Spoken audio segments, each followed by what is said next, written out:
ത്രിയേക ദൈവത്തിന് സ്തുതി.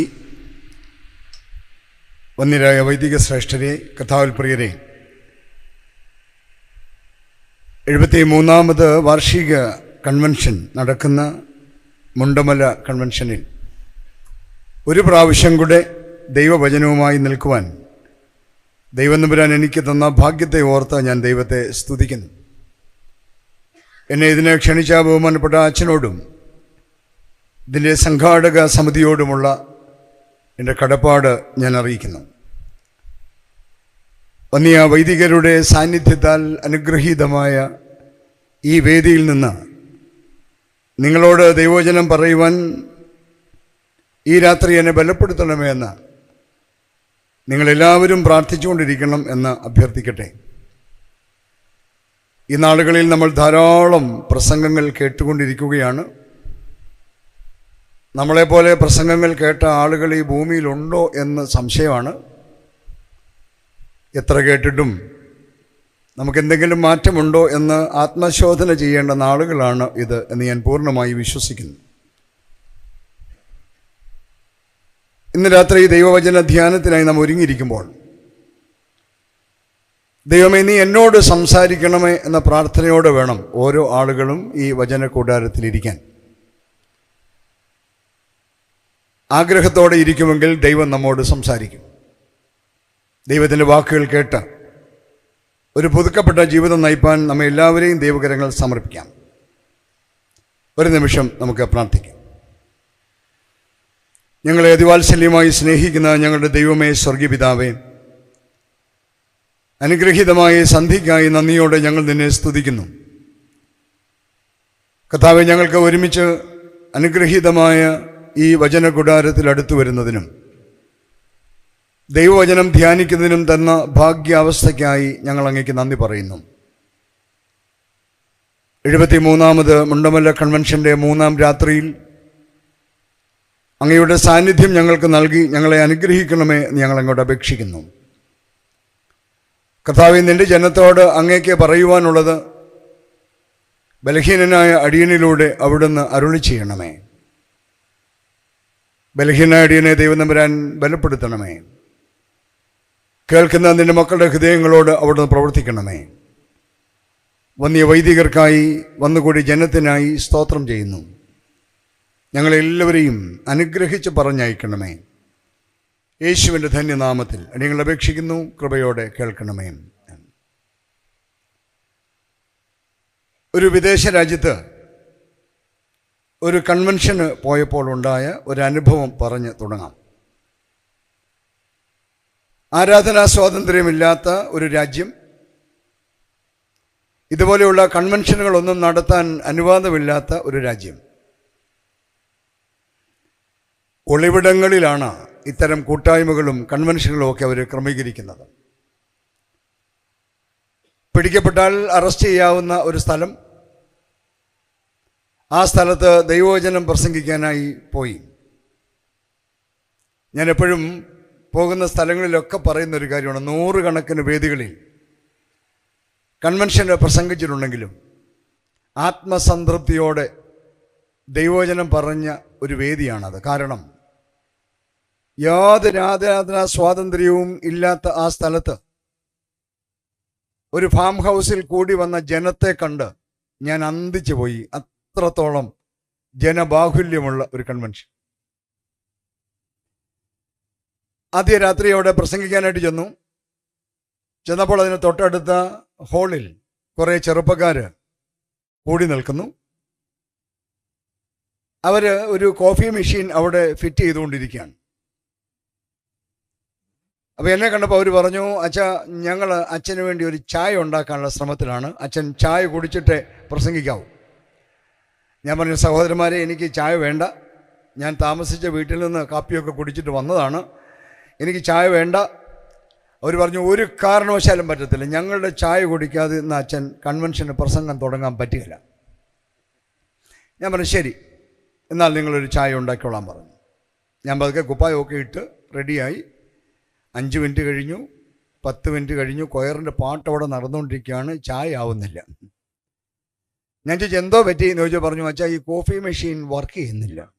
ഞങ്ങൾ കുറേ നേരമായിട്ട് കുത്തിക്കൊണ്ടിരിക്കുകയാണ്. ഞാൻ പറഞ്ഞു സാരമില്ല എന്ന് പറഞ്ഞ് ഞാൻ പോയി കൺവെൻഷൻ പ്രസംഗിച്ചു. രണ്ടാമത്തെ ദിവസം അവിടെ ചെന്നു. നമ്മുടെ ആശാമാരെല്ലാം അവിടെ നിൽപ്പുണ്ട്. ഇന്ന് അച്ഛൻ ചായ കുടിക്കാതെ പ്രസംഗിക്കുന്ന പ്രശ്നം ഉദിക്കുന്നില്ല. ഞാൻ പറഞ്ഞു മക്കളെ, എനിക്ക് ചായ വേണ്ട, പറ്റുകയില്ല, അച്ഛൻ ഇന്ന് ചായ കുടിച്ചേ പറ്റുള്ളൂ. അപ്പം ഞാൻ നമ്മുടെ ഈ കോഫി മെഷീനിൽ നോക്കി. അപ്പോൾ അതിൽ ഇൻഡിക്കേറ്റർ കത്തുന്നുണ്ട്. രക്ഷപ്പെട്ടല്ലോ എന്ന് വിചാരിച്ചു. ഞാൻ കുപ്പായം ഇട്ടു, റെഡിയായി. 5 മിനിറ്റ് കഴിഞ്ഞു, 10 മിനിറ്റ് കഴിഞ്ഞു, ചായയില്ല. ഞാൻ ചോദിച്ചു എന്ത് പറ്റി? അച്ഛാ, ഇൻഡിക്കേറ്റർ കത്തിയതേ ഉള്ളൂ, അകത്തെ കോയിൽ കത്തിയില്ല, അതുകൊണ്ട് വെള്ളം ചൂടായില്ല. എന്നെ കേൾക്കുന്ന പ്രിയപ്പെട്ടവരെ, ഞാൻ അന്ന് കൺവെൻഷൻ തുടങ്ങിയത് ഈ ഉദാഹരണം പറഞ്ഞുകൊണ്ടാണ്. അന്തരംഗത്തിൽ തീ ഇല്ലാത്തവരെല്ലാം മരിച്ച മനുഷ്യരാണ്.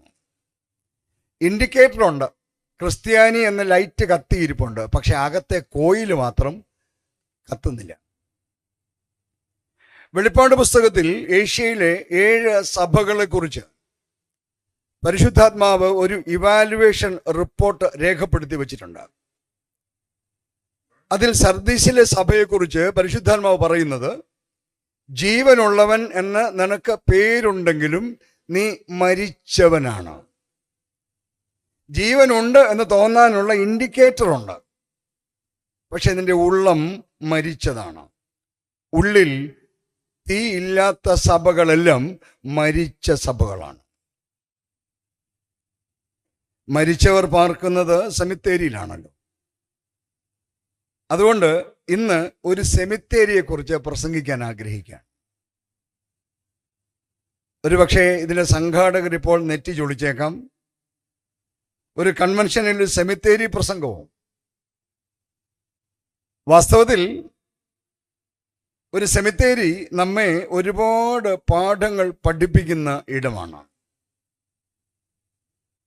ഉൽപ്പത്തി പുസ്തകം 5-ാം അധ്യായം, ആ അധ്യായത്തെ ഞാൻ വിശേഷിപ്പിക്കുന്നത് ഭൂമിയിലെ ആദ്യത്തെ സെമിത്തേരി രേഖ എന്നാണ്. ദൈവം തമ്പുരാൻ മോശയെ കൊണ്ട് എഴുതി വയ്പ്പിച്ച ഭൂമിയിലെ ആദ്യത്തെ ശവ സംസ്കാര രജിസ്റ്ററാണ് ഉൽപ്പത്തി പുസ്തകം 5-ാം അധ്യായം.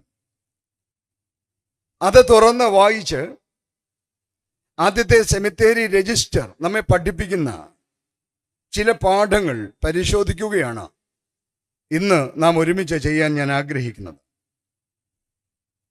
ഈ അധ്യായത്തിൽ 8 പ്രാവശ്യം ആവർത്തിച്ചിരിക്കുന്ന ഒരു പ്രയോഗമുണ്ട്.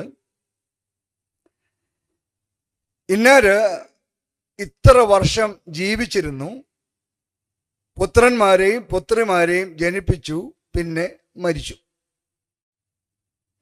സത്യത്തിൽ നമ്മുടെ കല്ലറകളിലൊക്കെ അങ്ങനെയാണല്ലോ എഴുതി വച്ചിരിക്കുന്നത്, അല്ലേ? ഇന്നാര് പേര്, ജനിച്ച വർഷം, മരിച്ച വർഷം.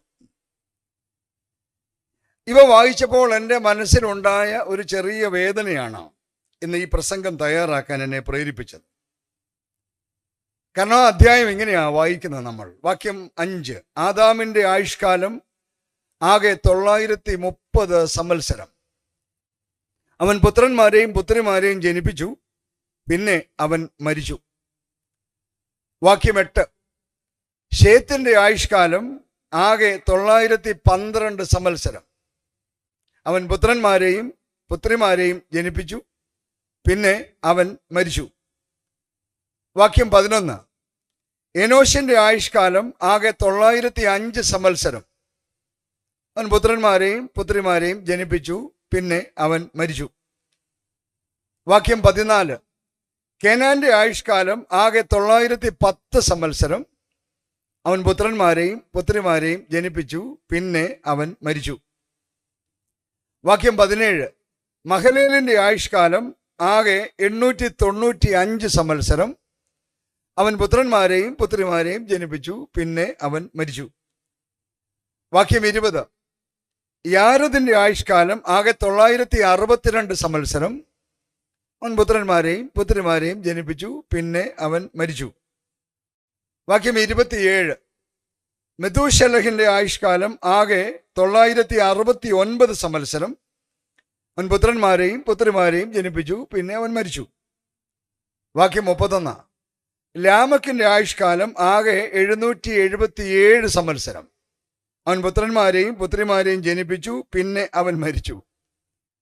ആ അധ്യായം വായിക്കുമ്പോൾ വളരെ സങ്കടകരമായ ചില പ്രയോഗങ്ങളാണ് നമ്മൾ കാണുന്നത്. ഇന്നാര് ഇത്ര വർഷം ഈ ഭൂമിയിൽ ജീവിച്ചിരുന്നു, മക്കളെ ജനിപ്പിച്ചു, പിന്നെ മരിച്ചു. ഇത്രയേ ഉള്ളോ ജീവിതം? ഇങ്ങനെയുള്ള ജീവിതം കൊണ്ട് എന്തെങ്കിലും അർത്ഥമുണ്ടോ?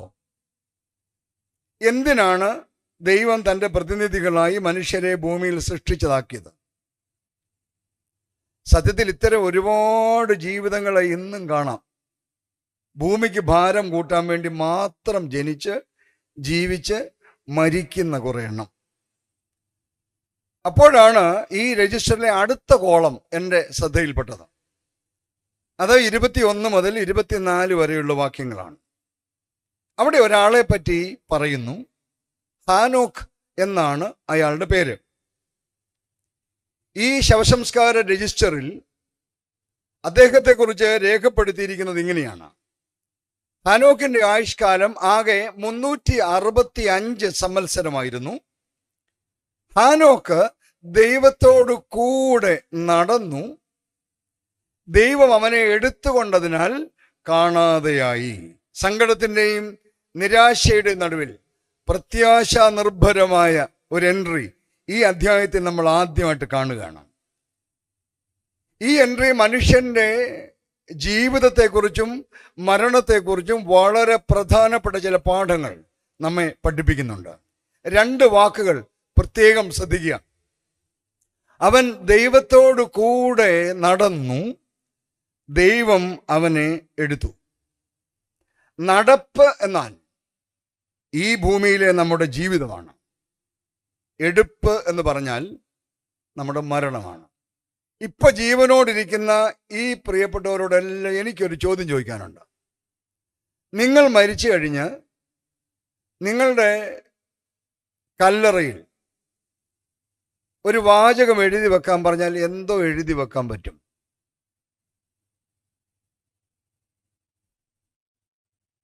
ഞാൻ അമേരിക്കയിൽ പഠിക്കാൻ പോയ കാലത്ത് ഈ അമേരിക്കയിലെ സെമിത്തേരികളൊക്കെ കാണാൻ മനോഹരമാണ്. ഇത്രയും വൃത്തിയായി, വീടിനേക്കാൾ ഭംഗിയായി സെമിത്തേരി സൂക്ഷിക്കുന്ന ഒരു രാജ്യം ഭൂമിയിലില്ല. അത്രയ്ക്ക് മനോഹരമാണ്. അവിടെ മെറിലാൻഡിലെ ഒരു സെമിത്തേരി കാണാൻ പോയപ്പോൾ അതിലെ ഒരു കല്ലറയിൽ ഒരു വാചകം എഴുതി വെച്ചിരിക്കുന്നതാണ്. എനിക്ക് ഭയങ്കര അത്ഭുതം തോന്നി. ഞാൻ അതിൻ്റെ ഫോട്ടോ എടുത്ത് സൂക്ഷിച്ചു വെച്ചു. ആ വാചകം ഇങ്ങനെയാണ്: here lies an atheist, all dressed up and no place to go. ഇവിടെ ഒരു നിരീശ്വരവാദി കിടക്കുന്നു, നന്നായി വസ്ത്രധാരണം ചെയ്ത്, പോകാനൊരു ഇടമില്ലാതെ.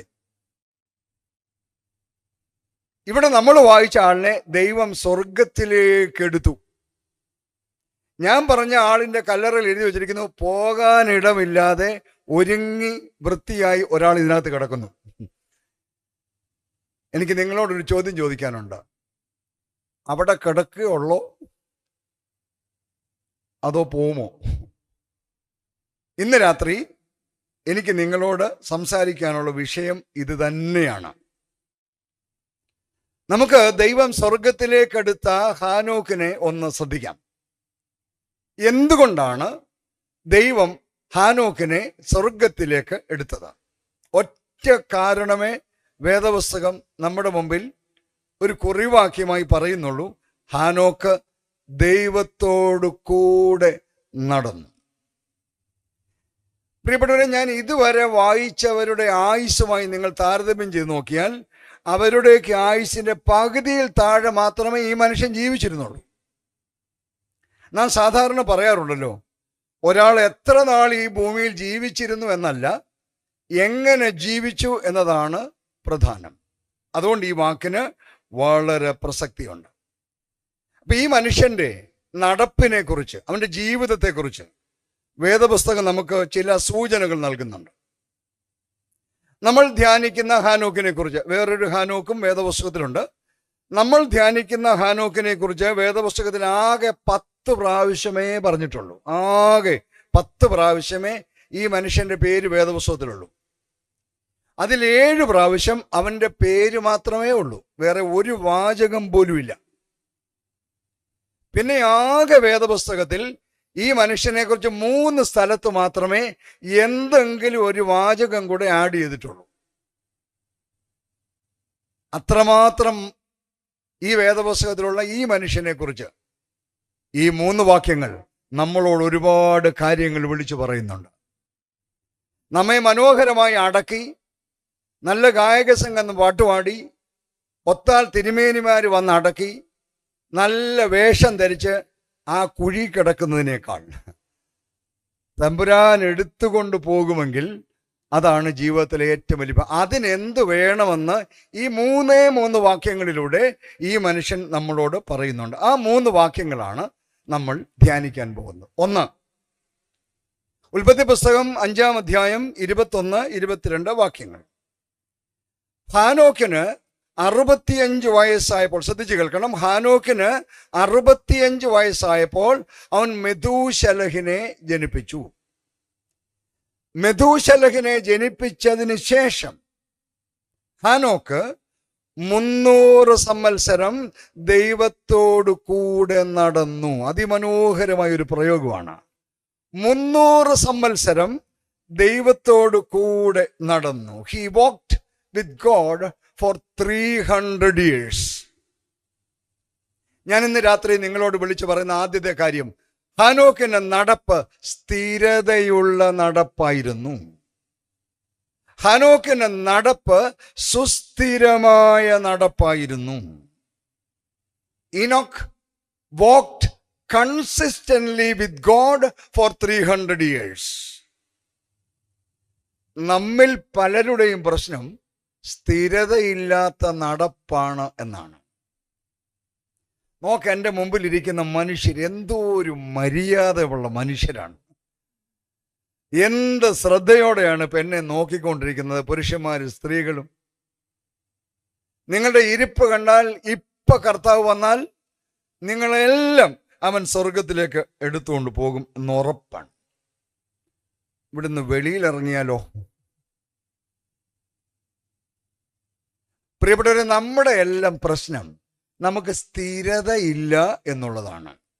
ഇപ്പോൾ ഭക്തന്മാരായി ഇരിക്കുന്ന ആളുകൾ വെളിയിൽ ഇറങ്ങിക്കഴിയുമ്പോൾ വേറൊരു സ്വഭാവമാണ് നമുക്ക്. ഒരൊറ്റ ചോദ്യം, നിങ്ങളുടെ ആയുസ് എത്രയാണെന്ന് നിങ്ങൾക്കറിയാമല്ലോ. ഇപ്പോൾ എത്ര വയസ്സുണ്ട്?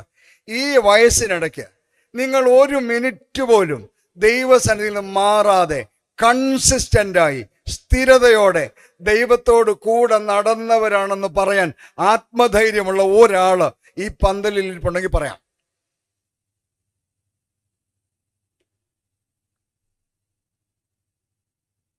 ആരും അനങ്ങുന്നില്ലേ? അവിടെയാണ് നമ്മുടെ പ്രശ്നം. നമ്മുടെ നടപ്പ് സ്ഥിരതയില്ലാത്ത നടപ്പാണ്. നമ്മൾ സിഗ്സാഗ് പാർട്ടികളാണ്. എന്തുകൊണ്ടാണ് നമ്മുടെ ജീവിതത്തിൽ ദൈവം തമ്പുരാൻ നമ്മളെ എടുക്കുമോ എന്ന് ഉറപ്പില്ലാത്തതെന്ന് മനസ്സിലായോ? നമ്മൾ സ്ഥിരതയില്ലാത്തവരാണ്. ഹാനോക്ക് 300 വർഷം സ്ഥിരതയോടെ കൺസിസ്റ്റന്റായി ദൈവത്തോട് കൂടെ നടന്ന മനുഷ്യനാണ്. നമ്മളൊക്കെ അറിഞ്ഞോ അറിയാതെയോ ഇടയ്ക്കിടെ ട്രാക്ക് തെറ്റുന്ന ആളുകളാണ്. ഇത് ഇന്നോ ഇന്നലെയോ തുടങ്ങിയതല്ല. ഏദൻ തോട്ടത്തിൽ നോക്കിയാൽ നമുക്ക് കാണാൻ സാധിക്കും. എന്നും സായാഹ്നങ്ങളിൽ ദൈവത്തോടൊപ്പം ദൈവത്തിൻ്റെ തോളിൽ കൈയിട്ടുകൊണ്ട് നടന്ന ആദമും ഹവ്വയും എന്ന നമ്മുടെ ആദ്യ മാതാപിതാക്കൾ. ഒരു ദിവസം വൈകുന്നേരം ദൈവം തമ്പുരാൻ വന്നപ്പോൾ തൻ്റെ കൂട്ടുസവാരിക്കാരെ കാണാനില്ല. അപ്പൊ ദൈവം ആദ്യമായിട്ട് ചോദിക്കുന്ന ചോദ്യം, ഉൽപ്പത്തി പുസ്തകം 3-ാം അധ്യായം 9-ാം വാക്യത്തിൽ, വേദപുസ്തകത്തിലെ ആദ്യത്തെ ചോദ്യം, ദൈവത്തിന്റെ ചോദ്യം, മനുഷ്യ നീ എവിടെയാണ് എന്നാണ്. വേർ ആർ യു എന്ന ചോദ്യമാണ് ആദ്യത്തെ ചോദ്യം. എന്താ കാരണം? മറുപടി അറിയാവല്ലോ അല്ലേ? പറയാണ്, നിന്റെ കാലൊച്ച ഞങ്ങൾ കേട്ടപ്പോൾ ഞങ്ങൾ വൃക്ഷങ്ങളുടെ ഇടയിൽ ഒളിച്ചു എന്നാണ്. പ്രിയപ്പെട്ടവരെ, ദൈവ സാന്നിധ്യത്തിൽ നിന്നും ഒളിച്ചവന് നഷ്ടപ്പെട്ടത് സ്വർഗമാണ് എന്ന് മറക്കരുത്. ദൈവത്തോടൊപ്പം നടക്കാൻ ദൈവം ഈ ഭൂമിയിൽ വിളിച്ചാക്കിയ നമ്മൾ ഇടയ്ക്കിടെ ട്രാക്ക് തെറ്റുന്നത് കൊണ്ട് നമുക്ക് നഷ്ടപ്പെടുന്നത് സ്വർഗമാണ് എന്ന് മറക്കരുത്. ചില മനുഷ്യരെ ചില സ്ഥാനങ്ങളിൽ വെച്ച് കാണുമ്പോൾ ഇല്ലെങ്കിൽ ചിലരെക്കുറിച്ച് ചിലതൊക്കെ കേൾക്കുമ്പോൾ ഞെട്ടലാ തോന്നുന്നു. അയ്യോ, ഈ ആള് ഇങ്ങനത്തെ ആളാണോ എന്ന് തോന്നിപ്പോകും. ഇപ്പൊ പാട്ടുകാരിപ്പോ പാട്ട് പാടി പറന്നിടുമെന്ന് പറഞ്ഞാൽ ഇപ്പോഴേ പറന്ന് തുണിയും ഇതെല്ലാം പൊളിച്ചങ്ങ് മേളിൽ പോയേനെ നമ്മൾ. പക്ഷെ ഒരെണ്ണം പോവുകയല്ലെന്ന് നമുക്ക് ഉറപ്പാണ്. കാരണം എന്താണെന്നറിയാവോ? നമ്മളിങ്ങനെ പോകുന്ന പാർട്ടികളാണ്.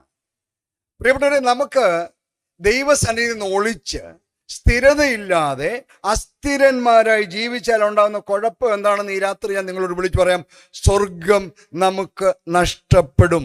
എന്നും ദൈവത്തോടൊരുമിച്ച് ഏദൻ പറുദീസയിൽ നടന്ന ആദമും ഹവ്വയും ഒരൊറ്റ ദിവസം ദൈവം വന്നപ്പോൾ ഒളിച്ചിരുന്നത് കാരണം അവന് നഷ്ടപ്പെട്ടത് സ്വർഗമാണ്. നമ്മളും ഇടയ്ക്കിടെ ഒളിച്ചുകളികൾ നടത്തുന്നവരാണ്. നമുക്ക് നഷ്ടപ്പെടാൻ പോകുന്നത് പരിഹരിക്കാനാവാത്ത നഷ്ടമാണ്.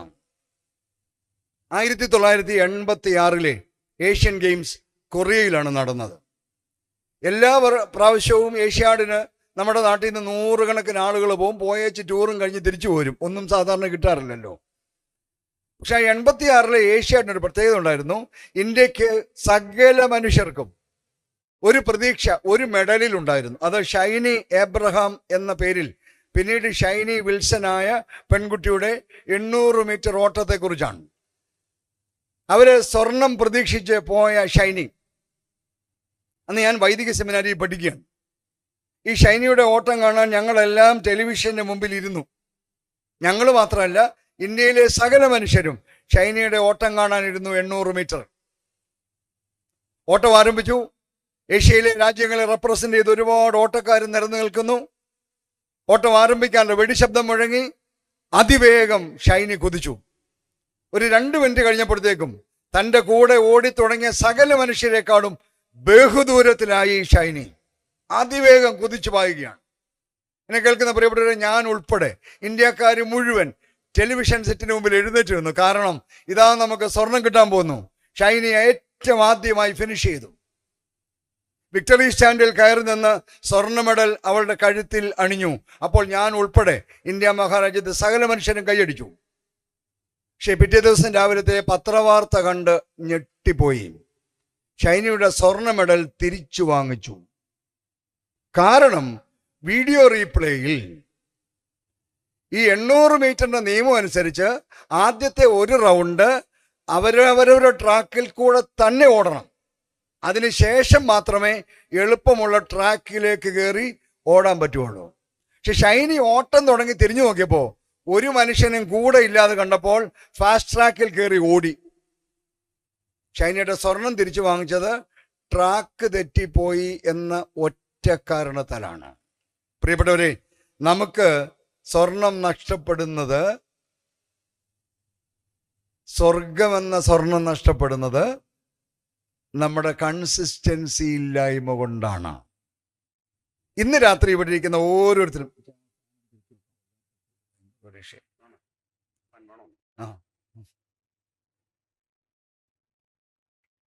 സ്ഥിരതയില്ലാത്തവനെ കുറിച്ച്, സ്ഥിരതയില്ലാതെ നടന്നാൽ എന്തു പറ്റുമെന്ന് യോഹന്നാൻ തന്റെ സുവിശേഷത്തിൽ പറയുന്നുണ്ട്. 15-ാം അധ്യായം 6-ാം വാക്യം. എന്നിൽ വസിക്കാത്തവനെ ഒരു കൊമ്പ് പോലെ പുറത്ത് കളഞ്ഞിട്ട് അവൻ ഉണങ്ങിപ്പോകുന്നു. ആ വക ചേർത്ത് തീയിലിടുന്നു, അത് വെന്തുപോകും. സ്ഥിരതയില്ലാത്തവന് പറ്റുന്ന എന്താണ്? കത്തിച്ചു കളയും ദൈവം തമ്പുരാൻ. സ്ഥിരതയുള്ളവനെ കുറിച്ച് 1-ാം സങ്കീർത്തനം അതിമനോഹരമായി നമ്മളോട് പറയുന്നുണ്ട്. അവൻ ആറ്റരികത്ത് നട്ടിരിക്കുന്നതും തക്കകാലത്ത് ഫലം കായ്ക്കുന്നതും ഇലവാടാത്തതുമായ വൃക്ഷം പോലെ ഇരിക്കും. പ്രിയപ്പെട്ടവരെ, നമ്മുടെ ജീവിതത്തിൽ പ്രതിസന്ധികളോ പ്രയാസങ്ങളോ ഉണ്ടാകുമ്പോൾ ഇലവാടുന്നുണ്ടെങ്കിൽ മനസ്സിലാക്കിക്കോണം, നിന്റെ ട്രാക്ക് എവിടെയോ തെറ്റിപ്പോയി. ഹാനോക്ക് 300 വർഷം ദൈവത്തോടു കൂടെ നടന്നു. വിശ്വാസ വീരന്മാരുടെ ലിസ്റ്റ് അവതരിപ്പിച്ചതിന് ശേഷം എബ്രായ ലേഖന കർത്താവ് 12-ാം അധ്യായം 1-ാം വാക്യത്തിൽ പറയുന്നത് ഇങ്ങനെയാണ്: ആകയാൽ നാമും സാക്ഷികളുടെ ഇത്ര വലിയൊരു സമൂഹം നമുക്ക് ചുറ്റും നിൽക്കുന്നത് കൊണ്ട് സകല ഭാരവും മുറുകെ പറ്റുന്ന പാപവും വിട്ട്, അടുത്ത വാചകം കേട്ടോണം, നമുക്ക് മുമ്പിൽ വെച്ചിരിക്കുന്ന ഓട്ടം സ്ഥിരതയോടെ ഓടുക. വിശ്വാസികളുടെ പരമ്പരയിൽ പേര് ചേർക്കപ്പെടണമെങ്കിൽ ഒറ്റ കണ്ടീഷനേ ഉള്ളൂ, നീ ദൈവത്തിന് മുമ്പിൽ സ്ഥിരതയോടെ ഓടണം. അങ്ങനെയാണെങ്കിൽ എവിടെയാണ്, എങ്ങനെയാണ്, എന്തുകൊണ്ടാണ് നമുക്ക് സ്ഥിരത നഷ്ടപ്പെടുന്നത് എന്ന് പരിശോധിക്കാൻ ഒരുങ്ങാം. നമ്മൾ കൺവെൻഷന് വന്ന അതാണല്ലോ. നമ്മുടെ സ്ഥിരത നഷ്ടപ്പെടുന്ന മേഖലകൾ എന്തൊക്കെയാണ്? ഞാൻ ഉദാഹരണമായിട്ട് ഒരാളെ ചൂണ്ടിക്കാണിച്ച് നമ്മുടെയൊക്കെ ജീവിതത്തിന്റെ സ്ഥിരത നഷ്ടപ്പെടുന്ന മേഖല ചൂണ്ടിക്കാണിക്കാം. പഴയ നിയമത്തിൽ നിന്ന് ലോത്ത് എന്ന് പറയുന്ന ഒരു മനുഷ്യനെയാണ് ഇവിടെ ഞാൻ ഉദാഹരണമായിട്ട് അവതരിപ്പിക്കാൻ ആഗ്രഹിക്കുന്നത്. ഉൽപ്പത്തി പുസ്തകം 11-ാം അധ്യായത്തിലാണ് നമ്മൾ ലോത്തിനെ ആദ്യമായിട്ട് കാണുന്നത്. ലോത്തിനെ നമ്മൾ കാണുമ്പോൾ ലോത്ത് അപ്പൻ മരിച്ചുപോയ ഒരു അനാഥനാണ്. അങ്ങനെ ഹാരാനിൽ അവിടെ താമസിക്കുമ്പോൾ ദൈവം അബ്രാമിന് പ്രത്യക്ഷനായി അബ്രാമിനോട് പറയാണ്, ഞാൻ നിന്നെ കാണിപ്പാനിരിക്കുന്ന ദേശത്തേക്ക് പോകാം. നമുക്കറിയാം അത് ഏത് ദേശമാണെന്ന്. കനാൻ ദേശത്തേക്ക് പോകാൻ അബ്രാമിനെ ക്ഷണിക്കുകയാണ്. ഉൽപ്പത്തി പുസ്തകം 11-ാം അധ്യായം അതിൻ്റെ അവസാനത്തെ വാചകങ്ങൾ നമ്മൾ വായിച്ചു നോക്കിയാൽ നമുക്ക് കാണാം, അബ്രാം തൻ്റെ ഭാര്യയായ സാറായിയെയും തൻ്റെ സഹോദരപുത്രനായ ലോത്തിനെയും കൂട്ടിക്കൊണ്ട് കനാൻ ദേശത്തേക്ക് പോയി. ലോത്തിന്റെ ജീവിതത്തിന്റെ ആരംഭത്തെക്കുറിച്ചാണ് പറയുന്നത്. ഒരു നാടോടി കുടുംബത്തിൽ ജനിച്ചവനാണ്. He was born to a nomadic family. കുറെ കാലം കഴിഞ്ഞപ്പോൾ അവന്റെ പിതാവ് മരിച്ചുപോയി, അവനൊരു അനാഥനായി. Suddenly he became an orphan. പക്ഷെ ദൈവത്തിന്റെ വലിയ കരുണ കൊണ്ട് he was adopted by Abraham, the father of faith. വിശ്വാസികളുടെ പിതാവായ അബ്രഹാം അവനെ ഏറ്റെടുത്തുകൊണ്ട് കനാൻ ദേശത്തേക്ക് പോവുകയാണ്. തുടർന്ന് ദൈവത്തിന്റെ സ്നേഹിതനായ വിശ്വാസികളുടെ പിതാവായ അബ്രഹാമിനോട് ചേർന്നുള്ള അനുഗ്രഹകരമായ ഒരു ജീവിതമാണ് ലോത്തിന് ലഭിക്കുന്നത്. ഈ ധന്യമായ ബന്ധം അവൻ തൻ്റെ ജീവിതകാലം മുഴുവൻ കാത്തു സൂക്ഷിച്ചിരുന്നുവെങ്കിൽ ഞാൻ പൂർണ്ണമായി വിശ്വസിക്കുന്നു അവനും വിശ്വാസികളുടെ പരമ്പരയിൽ ഉൾപ്പെട്ടു പോയനെ. പക്ഷെ ഇല്ല. എന്തുപറ്റി? കാലക്രമേണ ലോത്തിന്റെ ട്രാക്ക് തെറ്റി. നമ്മൾ വേദപുസ്തകം വായിക്കുമ്പോൾ ഉൽപ്പത്തി പുസ്തകം 13-ാം അധ്യായത്തിലേക്ക് വരുമ്പോൾ നമുക്ക് കാണാം, മിസ്രയീമിൽ നിന്ന് അബ്രഹാമും ലോത്തും എല്ലാം തിരിച്ചു വരികയാണ്. അവിടെ എഴുതി വെച്ചിരിക്കുന്ന ഒരു വാചകമുണ്ട്, അവർ രണ്ടുപേരും ബഹുസമ്പന്നന്മാരായാണ് മിസ്രയീമിൽ തിരിച്ചു വരുന്നത്. അബ്രഹാം മാത്രമല്ല, ലോത്തും ബഹുസമ്പന്നനായിരുന്നു.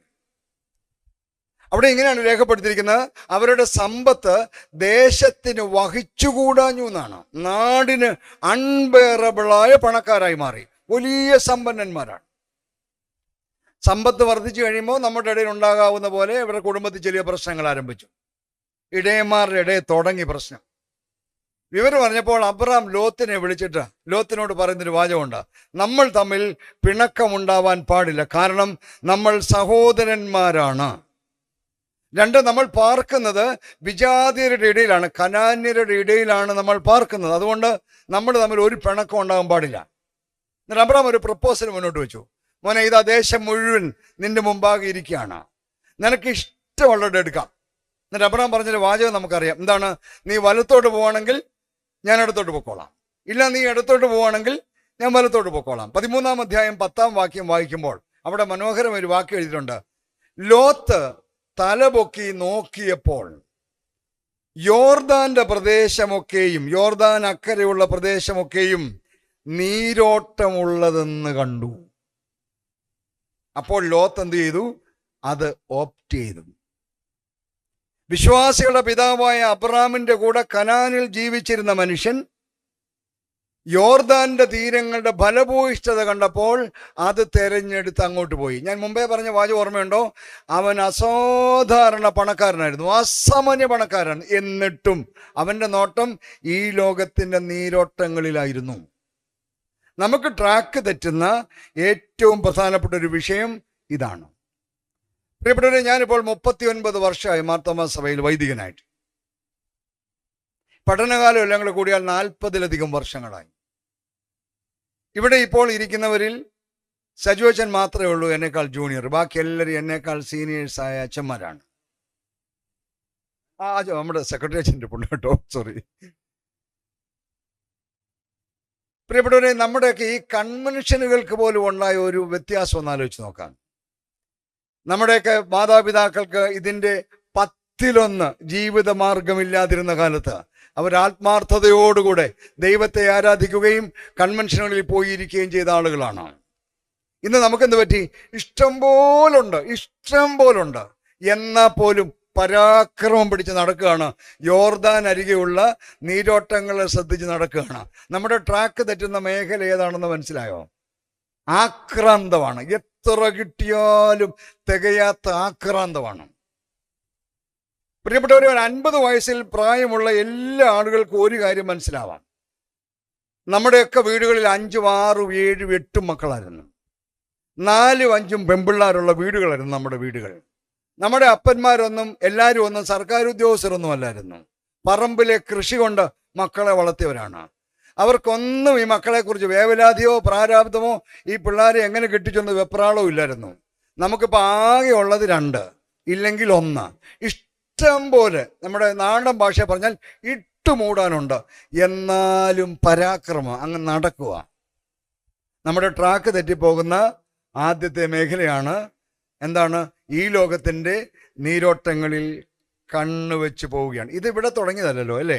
ഏദൻ തോട്ടത്തിൽ ദൈവം തമ്പുരാൻ വേണ്ടതെല്ലാം, കർത്താവ് ദൈവം തമ്പുരാൻ അവരോട് പറഞ്ഞൊരു വാചകമുണ്ട്: ഈ തോട്ടത്തിലെ സകല വൃക്ഷങ്ങളുടെയും ഫലം നിങ്ങൾക്ക് തിന്നാം, എന്നാൽ ഈ ഒരെണ്ണം മാത്രം തുടരുത്. പക്ഷെ ആക്രാന്തം മൂത്ത ഹവ്വ അതേ പോയി തൂങ്ങാൻ പോയി. അതിനകത്തൊരു വാചകം എഴുതിയിട്ടുണ്ട്: തിന്മാൻ നല്ലതും കാണാൻ ഭംഗിയുള്ളതും കാമ്യവുമായതിൻ്റെ പുറകെ പോയി. നമുക്ക് ട്രാക്ക് തെറ്റുന്ന മേഖല മനസ്സിലായോ?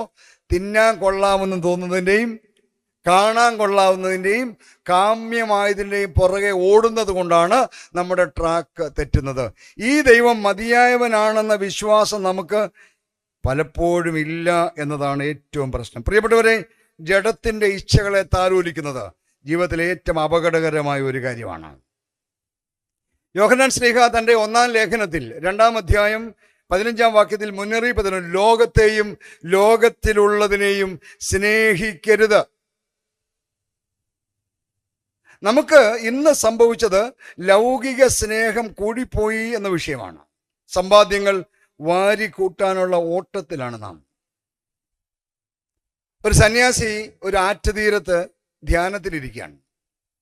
വലിയ പണക്കാരനായ ഒരു ബിസിനസ്സുകാരൻ അദ്ദേഹത്തിൻ്റെ ബിസിനസ്സിൽ ലാഭം കിട്ടിയത് ഓർത്ത് നന്ദി പറയാൻ 2 രത്നങ്ങളുമായി ഈ സ്വാമിജിയുടെ അടുത്ത് വന്നു.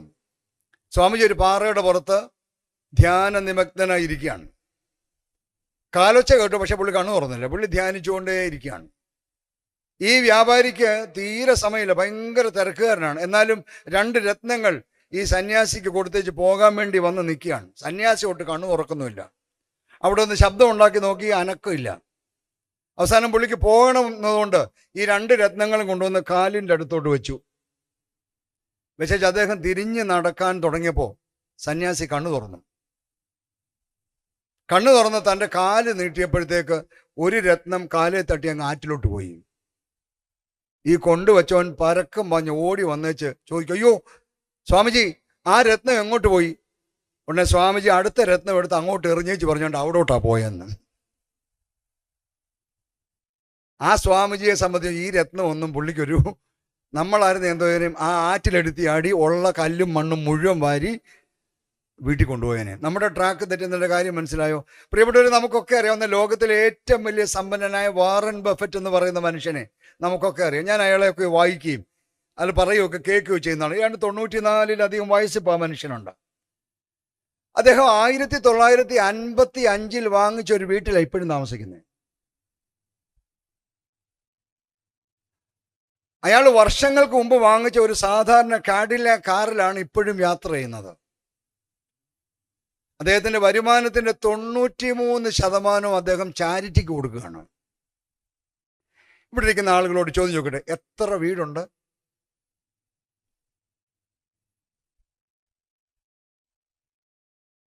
ഇവിടെ ഒരെണ്ണം, തിരുവല്ലയിലൊരെണ്ണം, കോട്ടയത്തൊരെണ്ണം, എറണാകുളത്തൊരെണ്ണം. എന്നിട്ടും പരാക്രമം. അച്ഛൻ ചോദിക്കും കൺവെൻഷൻ, അയ്യോ നോ ടൈം അച്ഛൻ, നോ ടൈം, ഭയങ്കര ബിസിയാ. നമ്മുടെ ട്രാക്ക് തെറ്റുന്ന മേഖല മനസ്സിലായോ? എത്ര കിട്ടിയാലും ആക്രാന്തം തീരാത്ത ഒരു ജാതിയാണ് നമ്മൾ. അതുകൊണ്ട് നല്ല ഡ്രസ്സൊക്കെ വാങ്ങിച്ച് വെച്ചേക്കുക. കാരണം ഒരുങ്ങി കുഴിക്കാത്തേലും കിടക്കാമല്ലോ. കാരണം മേളിലോട്ട് എന്തായാലും പോകുകയില്ല, എടുക്കുമെന്ന് യാതൊരു ഉറപ്പുമില്ല. കാരണം എന്നറിയാമോ? യോഹന്നാൻ തുടർന്ന് പറയണം, ഒരുവൻ ലോകത്തെ സ്നേഹിക്കുന്നുവെങ്കിൽ അവനിൽ പിതാവിൻ്റെ സ്നേഹമില്ല. നമ്മളൊന്നും ഇത് വായിക്കത്തില്ല, വായിച്ചാൽ നമുക്ക് പ്രയാസമാണ് അല്ലേ? ജഡമോഹം, കൺമോഹം, ജീവനത്തിൻ്റെ പ്രതാപം, ഇങ്ങനെ ലോകത്തിലുള്ളതെല്ലാം പിതാവിൽ നിന്നല്ല, ലോകത്തിൽ നിന്നത്രയാകുന്നു. പ്രിയപ്പെട്ടവരെ, സിയോൻ യാത്രക്കാരായ നമ്മൾ അങ്ങനെ വിശ്വസിക്കുന്നുണ്ടോ? നമ്മൾ സിയോൻ യാത്രക്കാരാണ്. കൊച്ചു ഉപദേശി നമ്മളെ പഠിപ്പിച്ച മനോഹരമൊരു വാക്കാണ് അല്ലേ? സിയോൻ യാത്രക്കാരായ നമ്മൾ ഈ ലോകത്തിൻ്റെ വഴിത്താരുകളിൽ കണ്ടുമുട്ടുന്ന യോർദാൻ തീരങ്ങളിലാണ് നിന്റെ ശ്രദ്ധയെങ്കിൽ നിനക്ക് സ്വർഗത്തിലേക്ക് എടുപ്പ് ഉണ്ടാവില്ല. നമ്മുടെയൊക്കെ മാതാപിതാക്കൾ ഇന്നത്തെ നമ്മളെക്കാളൊക്കെ ദരിദ്രരായ മാതാപിതാക്കൾ, എന്നേക്കാൾ ദരിദ്രരായിരുന്നു എൻ്റെ മാതാപിതാക്കൾ. എൻ്റെ അമ്മ എന്നെ പഠിപ്പിച്ചൊരു പാട്ടാണ്, നിങ്ങൾ ഓർക്കുന്നുണ്ടാവും.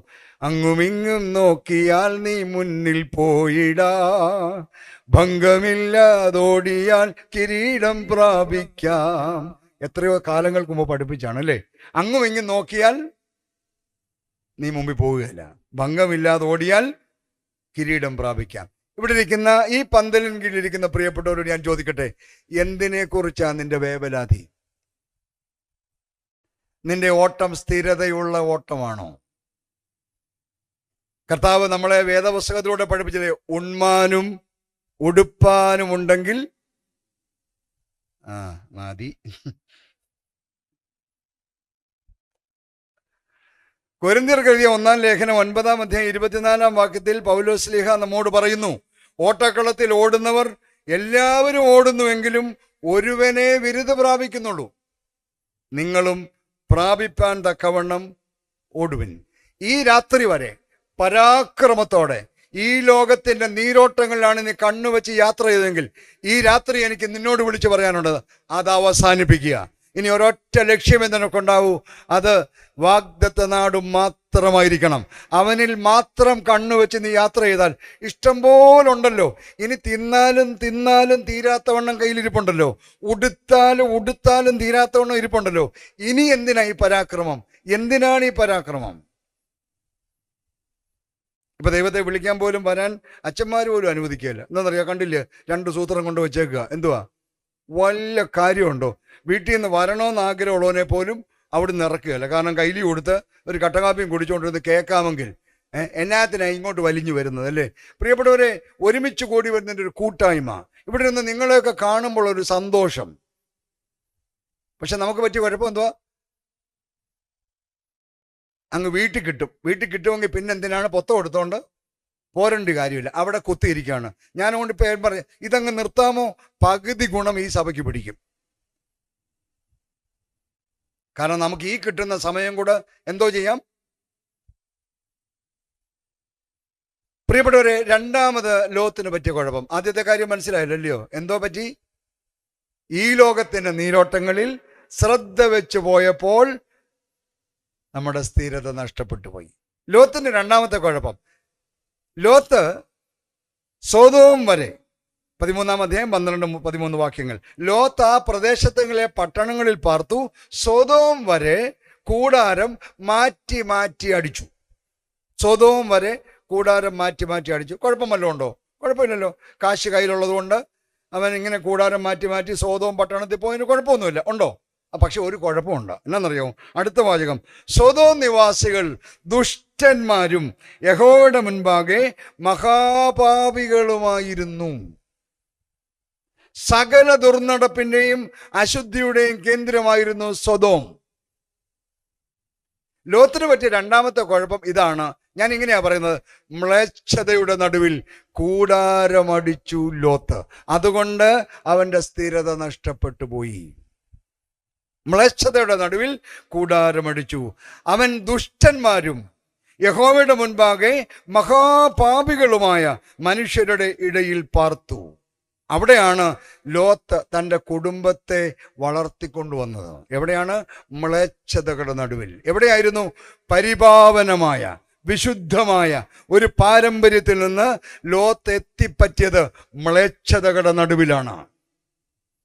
എന്നെ കേൾക്കുന്ന പ്രിയപ്പെട്ടവരെ, ഇന്ന് നമുക്ക് എന്ത് പറ്റിയെന്ന് എന്നോട് ചോദിച്ചാൽ ഞാൻ ഇത് തന്നെ പറയും. നല്ല ഒന്നാന്തരം പാരമ്പര്യത്തിൽ, നല്ല ഒന്നാന്തരം ക്രൈസ്തവ പാരമ്പര്യത്തിൽ ജനിച്ചു വളർന്ന നമ്മൾ ഇന്ന് ആധുനിക സമൂഹം മുഴുവൻ മ്ലേച്ഛതയുടെ നടുവിൽ അഭിരമിക്കുകയാണ്.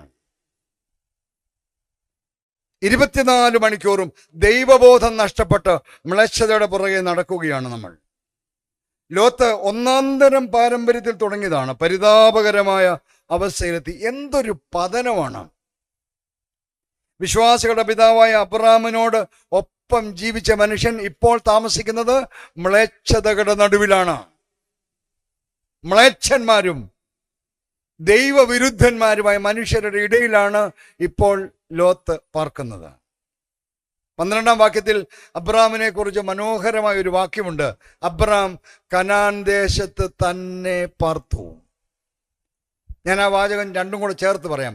അബ്രാം കനാൻ ദേശത്ത് തന്നെ പാർത്തു, ലോത്ത് മ്ലേച്ഛതകളുടെ നടുവിൽ കൂടാരമടിച്ചു. എന്നെ കേൾക്കുന്ന പ്രിയപ്പെട്ടവരെ, ഇക്കാലം അത്രയും ഈ സഭയിൽ ശുശ്രൂഷ ചെയ്ത ഒരാളെന്ന നിലയിൽ, ഈ സമൂഹത്തെ നന്നായി ഒബ്സർവ് ചെയ്യുന്ന ആളെന്ന നിലയിൽ ഞാൻ പറയും, നമ്മുടെ സമൂഹം ഇത്രയും മ്ലേച്ഛമായ ഒരു കാലഘട്ടം, ദൈവമക്കളെ നമ്മൾ വിളിക്കുന്ന എത്രയോ മനുഷ്യരാണ് മ്ലേച്ഛതയുടെ നടുവിൽ കൂടാരമടിച്ച് ജീവിതം അവസാനിച്ചു പോയത്. ഇന്ന് ആർക്കും ഒരു നാണവും ഇല്ലാത്ത കാലമാണ്. പ്രിയപ്പെട്ടവരെ, ഈ കഴിഞ്ഞ 2-3 ദിവസമായി എൻ്റെ മനസ്സിനെ വല്ലാതെ വേദനിപ്പിക്കുന്ന ഒരു കാര്യമാണ് കോഴിക്കോട്ട് ദീപക് എന്ന 42 വയസ്സുകാരൻ്റെ ആത്മഹത്യ. എന്നെ വല്ലാതെ വേദനിപ്പിക്കുകയാണ്. കാരണം ആരാണ് ഇതിൻ്റെ കാരണക്കാരെന്നൊന്നും എനിക്കറിഞ്ഞുകൂടാ. പക്ഷെ എൻ്റെ സാമാന്യ ബുദ്ധിയിൽ, അത്ര വലിയ വിവരമുള്ള ആളൊന്നുമല്ല, സാമാന്യ ബുദ്ധിയിൽ തോന്നിയ ഒരു കാര്യം എന്നെ അലട്ടുന്നത് ഇതാണ്. ഒരു പ്രൈവറ്റ് ബസ്സിൽ സൂചി കുത്താൻ സ്ഥലമില്ലാത്ത ഒരു പ്രൈവറ്റിയോ, എൻ്റെ സാമാന്യ ബുദ്ധിയാണ്. എന്നാൽ ഒരാള് ഇത് തുടങ്ങിയപ്പോൾ മോൾ അതൊരു വീഡിയോയിലെടുത്ത് അത് സോഷ്യൽ മീഡിയയിൽ പോസ്റ്റ് ചെയ്യണമെങ്കിൽ എന്തൊരു മനോവികാരമാണെന്ന് ആലോചിച്ച് നോക്കൂ. ലക്ഷക്കണക്കിന് ആളുകൾ കാണത്തക്ക വിധം ഇത് ലോകം മുഴുവൻ എത്തിച്ചെങ്കിൽ നമ്മളായിരിക്കുന്ന മ്ലേച്ഛതയുടെ അവസ്ഥയെക്കുറിച്ച് നമ്മൾ ആലോചിക്കണം. മനം നൊന്ത് 42-കാരൻ ആത്മഹത്യ ചെയ്തു. എന്നെ കേൾക്കുന്ന പ്രിയപ്പെട്ടവരെ, നമ്മളായിരിക്കുന്ന ലോക സാഹചര്യത്തിൻ്റെ പ്രത്യേകത എന്താണ്? എന്നിട്ട് യാതൊരു നാണവും ഇല്ലാതെ നമ്മൾ നടക്കുകയല്ലേ ഇപ്പോഴും. നമുക്കിതൊന്നും ഒരു വിഷയമല്ല. എനിക്ക് 2 പെൺമക്കളാണ്. അതുകൊണ്ട് 2 പെൺമക്കളെ വളർത്തി വിട്ട ഒരു അപ്പൻ എന്ന നിലയിൽ എനിക്കുണ്ടാകുന്ന ഒരു വലിയ വിഷമം എന്ന് പറയുന്നത്, ഇന്ന് നമ്മുടെ നാട്ടിൽ ഇതുപോലെ സ്ത്രീകളും ചെറുപ്പക്കാരും യുവതികളും ഒക്കെ ഇത്തരം കാര്യങ്ങൾ പബ്ലിഷ് ചെയ്ത് മിടുക്കരടങ്ങ് നടക്കുക. ഒരു വിഷമവും ഇല്ലാർക്കും, ഒരു നാണവും ഇല്ലാർക്കും. എന്താ കാര്യം എന്നറിയോ? മ്ലേച്ഛതകൾ ഇന്ന് നമ്മളെ ഒരു തരത്തിലും അസ്വസ്ഥമാക്കുന്നില്ല. നമ്മുടെ നടപ്പ് എങ്ങോട്ടാന്ന് മനസ്സിലായോ? ഹാനോക്ക് എത്ര വർഷം ദൈവത്തോട് കൂടെ നടന്നു? 300 വർഷം. എത്ര വയസ്സുണ്ട് നിങ്ങൾക്ക്? ഹാനോക്കിനല്ല, നിങ്ങൾക്ക് എത്ര ഉണ്ടെന്നാ ചോദിച്ചേ. ഈ വയസ്സിനിടയ്ക്ക് എത്ര കാലം ദൈവത്തോട് കൂടെ നടന്നു? വളരെ കാര്യമായി ഈ രാത്രി ആലോചിക്കണം. പ്രിയപ്പെട്ടവരെ, 300 വർഷം ദൈവത്തോടു കൂടെ കൺസിസ്റ്റൻ്റായി നടന്ന ഒരു മനുഷ്യനെയാണ് ദൈവം എടുത്തുകൊണ്ട് പോയത്. അത്തരം ഒരു നടപ്പാണ് ദൈവം നമ്മിൽ നിന്ന് പ്രതീക്ഷിക്കുന്നത്. നമ്മുടെ വിശ്വാസയാത്രയിൽ സ്ഥിരത നഷ്ടപ്പെടാതിരിക്കണമെങ്കിൽ നമ്മുടെ വഴിത്താരകളിൽ മുമ്പിലെത്തുന്ന നീരോട്ടങ്ങളിൽ കണ്ണുവയ്ക്കരുത്. മ്ലേച്ഛതകളുടെ നടുവിൽ കൂടാരമടിക്കരുത്. പ്രിയപ്പെട്ടവരെ, നമ്മുടെ നടപ്പ് എങ്ങനെ എന്ന് ഒന്ന് ആത്മശോധന ചെയ്യാം. ഹാനോക്കിനെ കുറിച്ച് രണ്ടാമത് നമ്മൾ വേദപുസ്തകത്തിൽ വായിക്കുന്നത് എബ്രായർക്ക് എഴുതിയ ലേഖനം 11-ാം അധ്യായം 5-ാം വാക്യത്തിലാണ്. എബ്രായർ 11:5. അതിങ്ങനെയാണ്: അവൻ ദൈവത്തെ പ്രസാദിപ്പിച്ചുവെന്ന് അവൻ എടുക്കപ്പെടുന്നതിന് മുമ്പേ സാക്ഷ്യം പ്രാപിച്ചു. ഹാനോക്കിന്റെ നടപ്പിനെ കുറിച്ച് വേദപുസ്തകം നമുക്ക് നൽകുന്ന രണ്ടാമത്തെ സൂചന, അവന്റെ നടപ്പ് ദൈവപ്രസാദമുള്ള നടപ്പായിരുന്നു. ആദ്യം ഞാൻ പറഞ്ഞ വാചകം ഓർമ്മയുണ്ടോ? അവന്റെ നടപ്പ് സ്ഥിരതയുള്ള നടപ്പായിരുന്നു. രണ്ടാമത് വേദപുസ്തകം പറയുന്നു അവന്റെ നടപ്പ് ദൈവപ്രസാദമുള്ള നടപ്പായിരുന്നു. ഇത് ഹാനോക്ക് തന്നെ കുറിച്ച് പറഞ്ഞ സാക്ഷ്യമല്ല കേട്ടോ. പരിശുദ്ധാത്മാവ് ഹാനോക്കിനെ കുറിച്ച് പറഞ്ഞത് വേദപുസ്തകത്തിൽ എഴുതി വച്ചിരിക്കുകയാണ്. നമുക്ക് എങ്ങനെ ദൈവത്തെ പ്രസാദിപ്പിക്കാൻ കഴിയും? നമുക്ക് ദൈവത്തെ പ്രസാദിപ്പിക്കാൻ കഴിയുമോ? എങ്ങനെയാണ് ദൈവത്തെ പ്രസാദിപ്പിക്കാൻ കഴിയുക?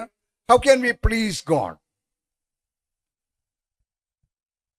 മീഖാ പ്രവാചകന്റെ പുസ്തകം 6-ാം അധ്യായത്തിൽ 6-7 വാക്യങ്ങൾ വായിച്ചാൽ ചില ചോദ്യങ്ങൾ ഇസ്രായേൽ മക്കൾ ചോദിക്കുന്നുണ്ട്. മീഖാ 6-ാം അധ്യായം 6-7 വാക്യങ്ങൾ. എന്തെന്നുകൊണ്ട് ഞാൻ യഹോവയുടെ സന്നിധിയിൽ ചെന്ന് അത്യുന്നത ദൈവത്തിന് മുൻപാകെ കുമ്പിടേണ്ടു? ഹോമയാഗങ്ങളോടും 1 വയസ്സ് പ്രായമുള്ള കാളക്കിടാങ്ങളോടും കൂടെ ഞാൻ അവന്റെ സന്നിധിയിൽ ചെല്ലണമോ? 1000 ആട്ടുകൊറ്റനിലും 10,000 തൈലനദിയിലും യഹോവ പ്രസാദിക്കുമോ?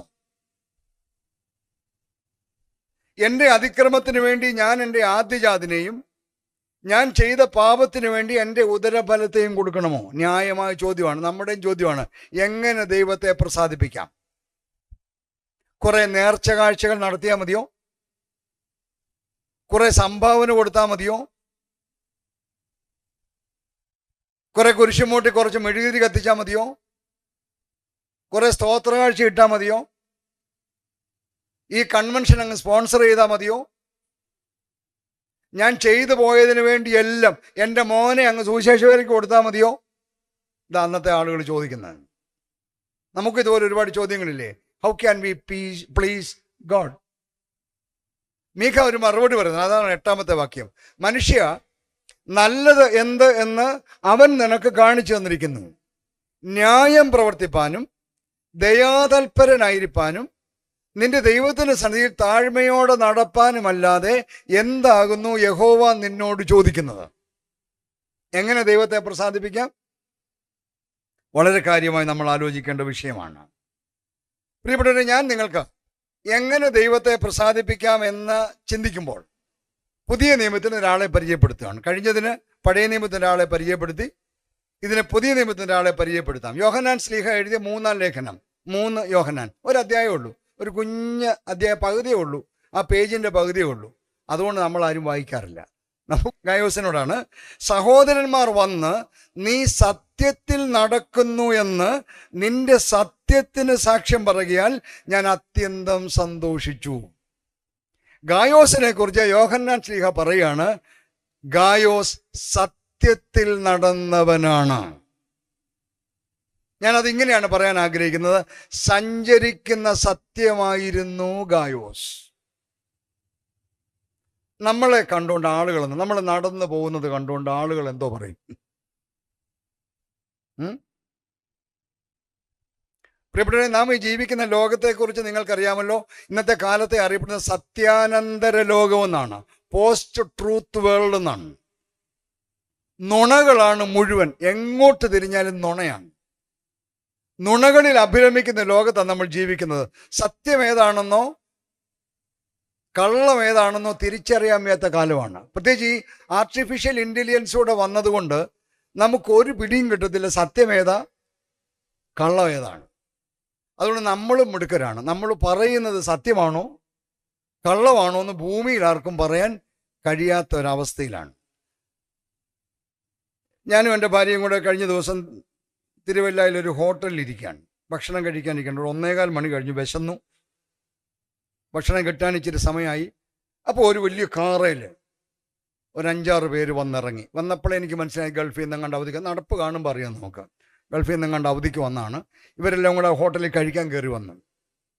മണി 1:15 കഴിഞ്ഞു. പെട്ടെന്ന് ആ കൂട്ടത്തിലെ സ്ത്രീ, ഞാൻ പറഞ്ഞിട്ട് കണ്ടാ അറിയാം, അമേരിക്കയിലോ ഗൾഫിലോ എങ്ങാണ്ട് നേഴ്സാണ്, കണ്ടാ അറിയാം. എന്നിട്ട് ഫോൺ വന്നു. ആ ഫോൺ വന്നപ്പോൾ പാവം തള്ള വിളിക്കുക, മക്കളെ നിങ്ങൾ എവിടാ? എന്തിനാണെന്നറിയോ? രാവിലെ ഇവർ വീട്ടിൽ നിന്ന് ഇറങ്ങി പോയതാ ഷോപ്പിങ്ങിനാണെന്നും പറഞ്ഞ്. ഈ കുഞ്ഞുങ്ങൾക്കെല്ലാം ഗൾഫിൽ നിന്ന് അവധിക്ക് വന്നുകൊണ്ട് അമ്മച്ചി നാട്ടിൽ കിടന്ന് ഉണ്ടാക്കാവുന്നതെല്ലാം ഉണ്ടാക്കി ഉച്ചയ്ക്ക് ഭക്ഷണം കഴിക്കാൻ വരുമെന്നും പറഞ്ഞ് കാത്തിരിക്കുവാണ്. എന്നിട്ട് ഈ പാവം അമ്മ ഈ മോളെ വിളിച്ച് ചോദിക്കുകയാണ്, മോളെ നിങ്ങളിപ്പോൾ എവിടാണ്? പിന്നെ അവള് പറയാ, ഞങ്ങൾ കോട്ടയത്തൊരു കടയിൽ നിൽക്കുക. എവിടെ ഇരിക്കുക? തിരുവല്ലായി ഹോട്ടലിൽ നിന്ന് ആ തള്ളയോട് പറയാണ്, ഞങ്ങളിപ്പോൾ കോട്ടയത്ത് നിൽക്കുകയാണ്, അമ്മയെ വരാൻ ഒക്കുമെന്ന് തോന്നുന്നില്ല. ഇതുപോലെ നുണ പറയുന്ന ആളുകൾ. ഈ മൊബൈൽ ഫോൺ എന്ന് പറയുന്ന സാധനം വന്നുകൊണ്ട് നമുക്കൊക്കെ ഉള്ള ഗുണം എന്നാണെന്നറിയാമോ? നുണ പറയാൻ ഭയങ്കര എളുപ്പമാണ്.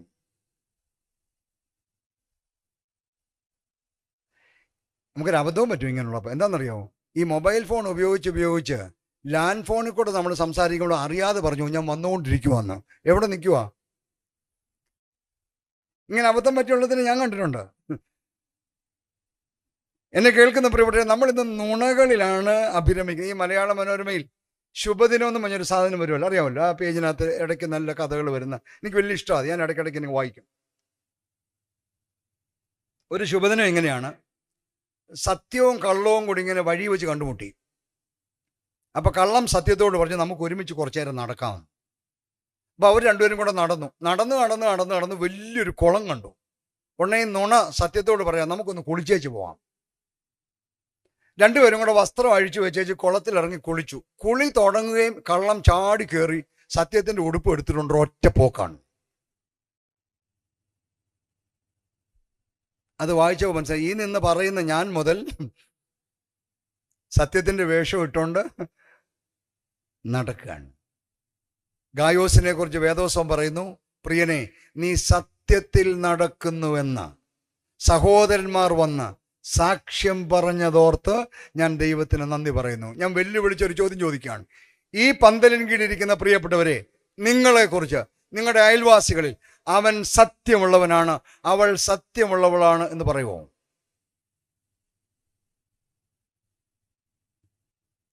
അപ്പൊ ദൈവത്തെ പ്രസാദിപ്പിക്കാനുള്ള മാർഗം എന്താണ്? സത്യത്തിൽ നടക്കുക. കാര്യം എന്നറിയോ? നമ്മൾ യേശു കർത്താവിൻ്റെ കൂടെ നടക്കുന്ന ആളുകളല്ലേ. യേശു കർത്താവ് പറഞ്ഞ എന്തുവാ? ഞാൻ തന്നെ വഴിയും സത്യവും ജീവനുമാകുന്നു. അതുകൊണ്ട് അവനെ അനുഗമിക്കുന്നവൻ എങ്ങനെയുള്ളവരായിരിക്കണം? സത്യമുള്ളവരായിരിക്കണം. എങ്ങനെ ദൈവത്തെ പ്രസാദിപ്പിക്കാം? ഈ പ്രാവശ്യത്തെ കൺവെൻഷൻ കംപ്ലീറ്റ് ഞാൻ സ്പോൺസർ ചെയ്യുന്നു. ഒരു ഗുണവുമില്ല. പകരം നിങ്ങൾ സത്യമുള്ളവരാവണം. പറയുന്നത് സത്യമാവണം, ചെയ്യുന്നത് സത്യമാവണം. സത്യമായി ദൈവത്തിന് മുൻപാകെ കള്ളന് യാതൊരു സ്ഥാനവുമില്ല. ഇത് നമ്മൾ ജീവിതത്തിൽ ഓർത്തിരിക്കുക. 2, 5-ാം വാക്യം, നീ സഹോദരന്മാർക്കും വിശേഷാൽ അതിഥികൾക്കും വേണ്ടി അധ്വാനിക്കുന്നതിലൊക്കെയും വിശ്വസ്തത കാണിക്കുന്നു. ഗായോസിനെ കുറിച്ചുള്ള 2ാമത്തെ വാക്കാണ് എന്താണ്? വിശ്വസ്തത. ഇന്ന് ഞാൻ പറയുന്ന എല്ലാം മറന്നുപോയാലും ഞാൻ പറയുന്ന ഈ 3 വാക്ക് ഓർത്തുകൊണ്ട് വേണം ഇവിടുന്ന് ഇറങ്ങിപ്പോൻ. 1ാമത്തെ വാക്ക് ഏതായിരുന്നു? സത്യം. 2ാമത്തെ വാക്ക് വിശ്വസ്തത. ഈ വിശ്വസ്തത എന്നൊരു വാക്ക് ഈ അടുത്ത കാലത്ത് കാണും കേട്ടിട്ടുണ്ടോ? എല്ലാ കാലത്തും സമൂഹം ഇങ്ങനെയായിരുന്നു അല്ലേ? യേശു കർത്താവ് ജനിക്കുന്നതിന് 1000 വർഷം മുമ്പ് ഇസ്രായേലിൽ ജീവിച്ചിരുന്ന ആളാണ് ദാവീദ്. ദാവീദ് എഴുതിയ 78-ലധികം പാട്ടുകൾ നമ്മുടെ സങ്കീർത്തന പുസ്തകത്തിലുണ്ട്. ദാവീദ് എഴുതിയ മനോഹരമായ ഒരു പാട്ടാണ് 12-ാം സങ്കീർത്തനം. 12-ാം സങ്കീർത്തനം തുടങ്ങുന്നത് എങ്ങനെയാണ്? യഹോവയെ രക്ഷിക്കണമേ, ഭക്തന്മാരില്ലാതെ പോകുന്നു. അടുത്ത വാചകം ഹീബ്രു പോയട്രിയുടെ പ്രത്യേകതയാണ്. എന്താണ്? വിശ്വസ്തന്മാർ മനുഷ്യപുത്രന്മാരുടെ ഇടയിൽ കുറഞ്ഞിരിക്കുന്നു. യേശു കർത്താവ് ജനിക്കുന്നതിന് 1000 വർഷം മുമ്പത്തെ കാര്യമാണ്. 200 വർഷം കഴിഞ്ഞ് ജീവിച്ചിരുന്ന ആളാണ് മീഖാ പ്രവാചകൻ. മീഖായുടെ പുസ്തകം 7-ാം അധ്യായം 2-ാം വാക്യം, ഭക്തിമാൻ ഭൂമിയിൽ നിന്ന് നശിച്ചു പോയിരിക്കുന്നു. അടുത്ത വാചകം, നേരുള്ളവൻ മനുഷ്യരുടെ ഇടയിൽ ആരുമില്ല. ഒരു വ്യത്യാസമില്ല. 100 വർഷം കൂടെ കഴിഞ്ഞ് ജീവിച്ചിരുന്ന ആളാണ് ഇരമ്യാ പ്രവാചകൻ. ഇരമ്യാവിന്റെ പുസ്തകം 5-ാം അധ്യായം 1-ാം വാക്യം, വിശ്വസ്തത കാണിക്കുകയും ന്യായം പ്രവർത്തിക്കുകയും ചെയ്യുന്നവനുണ്ടോ? യെരുശലേമിന്റെ തെരുവീഥികളിൽ അന്വേഷിച്ചു നോക്കുവിൻ, ഒരുത്തനെ കണ്ടെത്തിയാൽ. എത്ര പേരെയാ? ഒരുത്തനെ കണ്ടെത്തിയാൽ ഞാൻ ആ ദേശത്തോട് ക്ഷമിക്കാം എന്ന് പറഞ്ഞ അർത്ഥം എന്തുവാ? ഒരുത്തൻ പോലും വിശ്വസ്തനില്ല. പക്ഷെ എനിക്കൊരു സങ്കീർത്തനം എഴുതണമെന്ന് വലിയ ആഗ്രഹം. റിട്ടയർ ചെയ്ത് എഴുതാമെന്ന് വിചാരിച്ചാ. ഞാൻ എഴുതിയാൽ ഇങ്ങനെ എഴുതാൻ മതി, യഹോവയെ രക്ഷിക്കണമേ, ഭക്തന്മാരെ മുട്ടിയിട്ട് നടക്കാൻ വയ്യ. വിശ്വസ്തതയുള്ള ഒരെണ്ണത്തിന് കണി കാണാനില്ല. എന്നെ കേൾക്കുന്ന പ്രിയപ്പെട്ടവർ, ഒരു വാക്യം മനപ്പാഠം പഠിച്ചുകൊണ്ട് ഇവിടുന്ന് പോകാവൂ. ഇരമ്യാവ് 5-ാം അധ്യായം 3-ാം വാക്യം, യഹോവേ നിന്റെ കണ്ണ് വിശ്വസ്തതയല്ലയോ നോക്കുന്നത്? മനോഹരമായൊരു വാക്യമാണ്. യിരെമ്യാവ് 5:3. യഹോവേ, നിന്റെ കണ്ണ് വിശ്വസ്തതയല്ലയോ നോക്കുന്നത്? Are you faithful? ഇന്നിവിടെ വന്നിരിക്കുന്ന പ്രിയപ്പെട്ടവരെ, നിങ്ങൾ വിശ്വസ്തതയുള്ളവരാണ് എന്ന് പറയാൻ കഴിയുമോ? മീഖയുടെ പുസ്തകം മനോഹരമാണ് വായിക്കാൻ. 7-ാം അധ്യായം 5-ാം വാക്യത്തിൽ മീഖ പറയുന്നൊരു വാചകമുണ്ട്, കൂട്ടുകാരനെ വിശ്വസിക്കരുത്. വേദോസ്തത്തിൽ എഴുതിയിരിക്കുന്ന വാക്കാണ്. മീഖ 7:5. കൂട്ടുകാരനെ വിശ്വസിക്കരുത്, സ്നേഹിതനിൽ ആശ്രയിക്കരുത്, നിന്റെ മാർവിടത്തിൽ ശയിക്കുന്നവളോട് പറയാതെ വണ്ണം നിന്റെ വായുടെ കതക് സൂക്ഷിച്ചോളണം. ഈ ഷട്ടർ അടച്ചു വെച്ചോണമെന്ന് ഭാര്യയോട് പോലും രഹസ്യം പറയരുത് മീഖ BC 8-ാം നൂറ്റാണ്ടിൽ പറഞ്ഞാണ്, അല്ലേ? ഇന്നും എന്തുമാത്രം ശരിയാണ്. ഇന്ന് കൂട്ടുകാരെന്ന് പറയുന്നവനെ കാണാനുണ്ടോ? സ്നേഹിതൻ എന്ന് പറയുന്നതിനെ കാണാനുണ്ടോ? ഭാര്യ ഭർത്തൃബന്ധം എന്ത് ഭയങ്കരമാണ്. പത്രം വായിച്ചാൽ കാണാം, ഭാര്യയും കാമുകനും കൂടെ ഭർത്താവിനെ കൊന്നു. ഇപ്പോഴത്തെ വാക്ക് അങ്ങനെ അങ്ങ് പോയി. ഇപ്പൊ പുതിയൊരു വാക്കുണ്ട്, എന്താണെന്നറിയാമോ?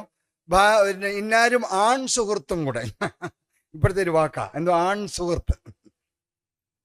എന്നിട്ട് അവർ രണ്ടുപേരും കൂടെ ചെന്ന് ഭർത്താവിനെ കൊട്ടേഷൻ കൊടുത്ത് കൊന്നു. വിശ്വസ്തതയുണ്ടോ?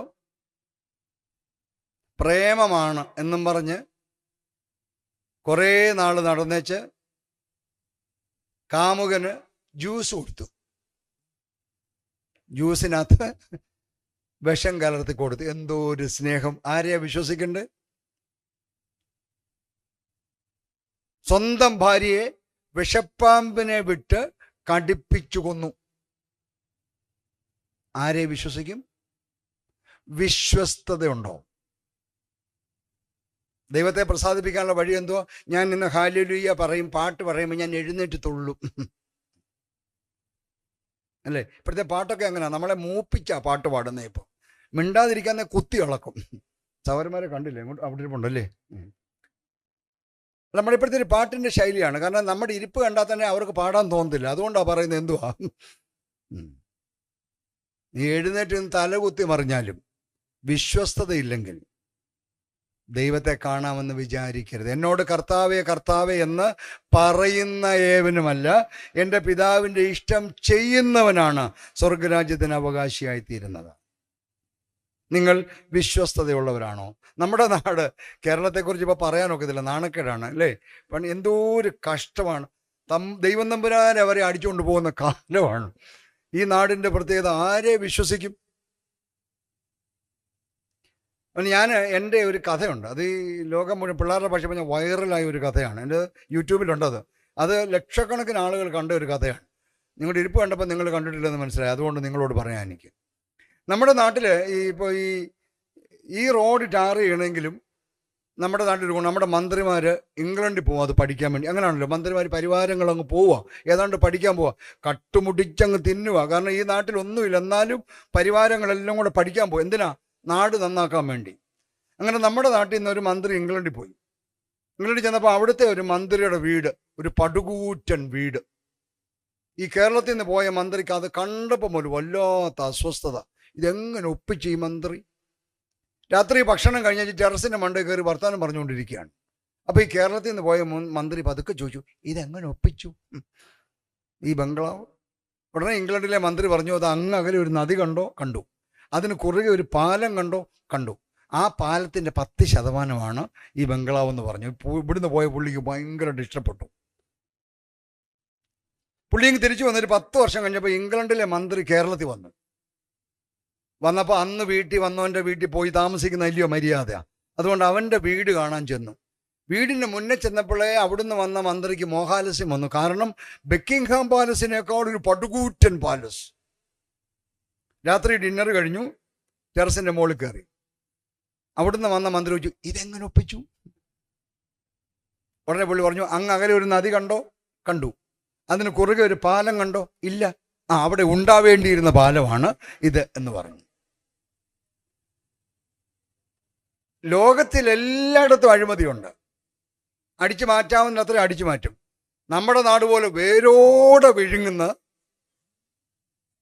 ഒരു സ്ഥലം ഭൂമി വേറെ ഇല്ല. എന്നിട്ട് അതും കഴിഞ്ഞേച്ച് വന്നിരിക്കും. ഹല്ലേലൂയ. നമ്മൾ വിശ്വസ്തരാണ്.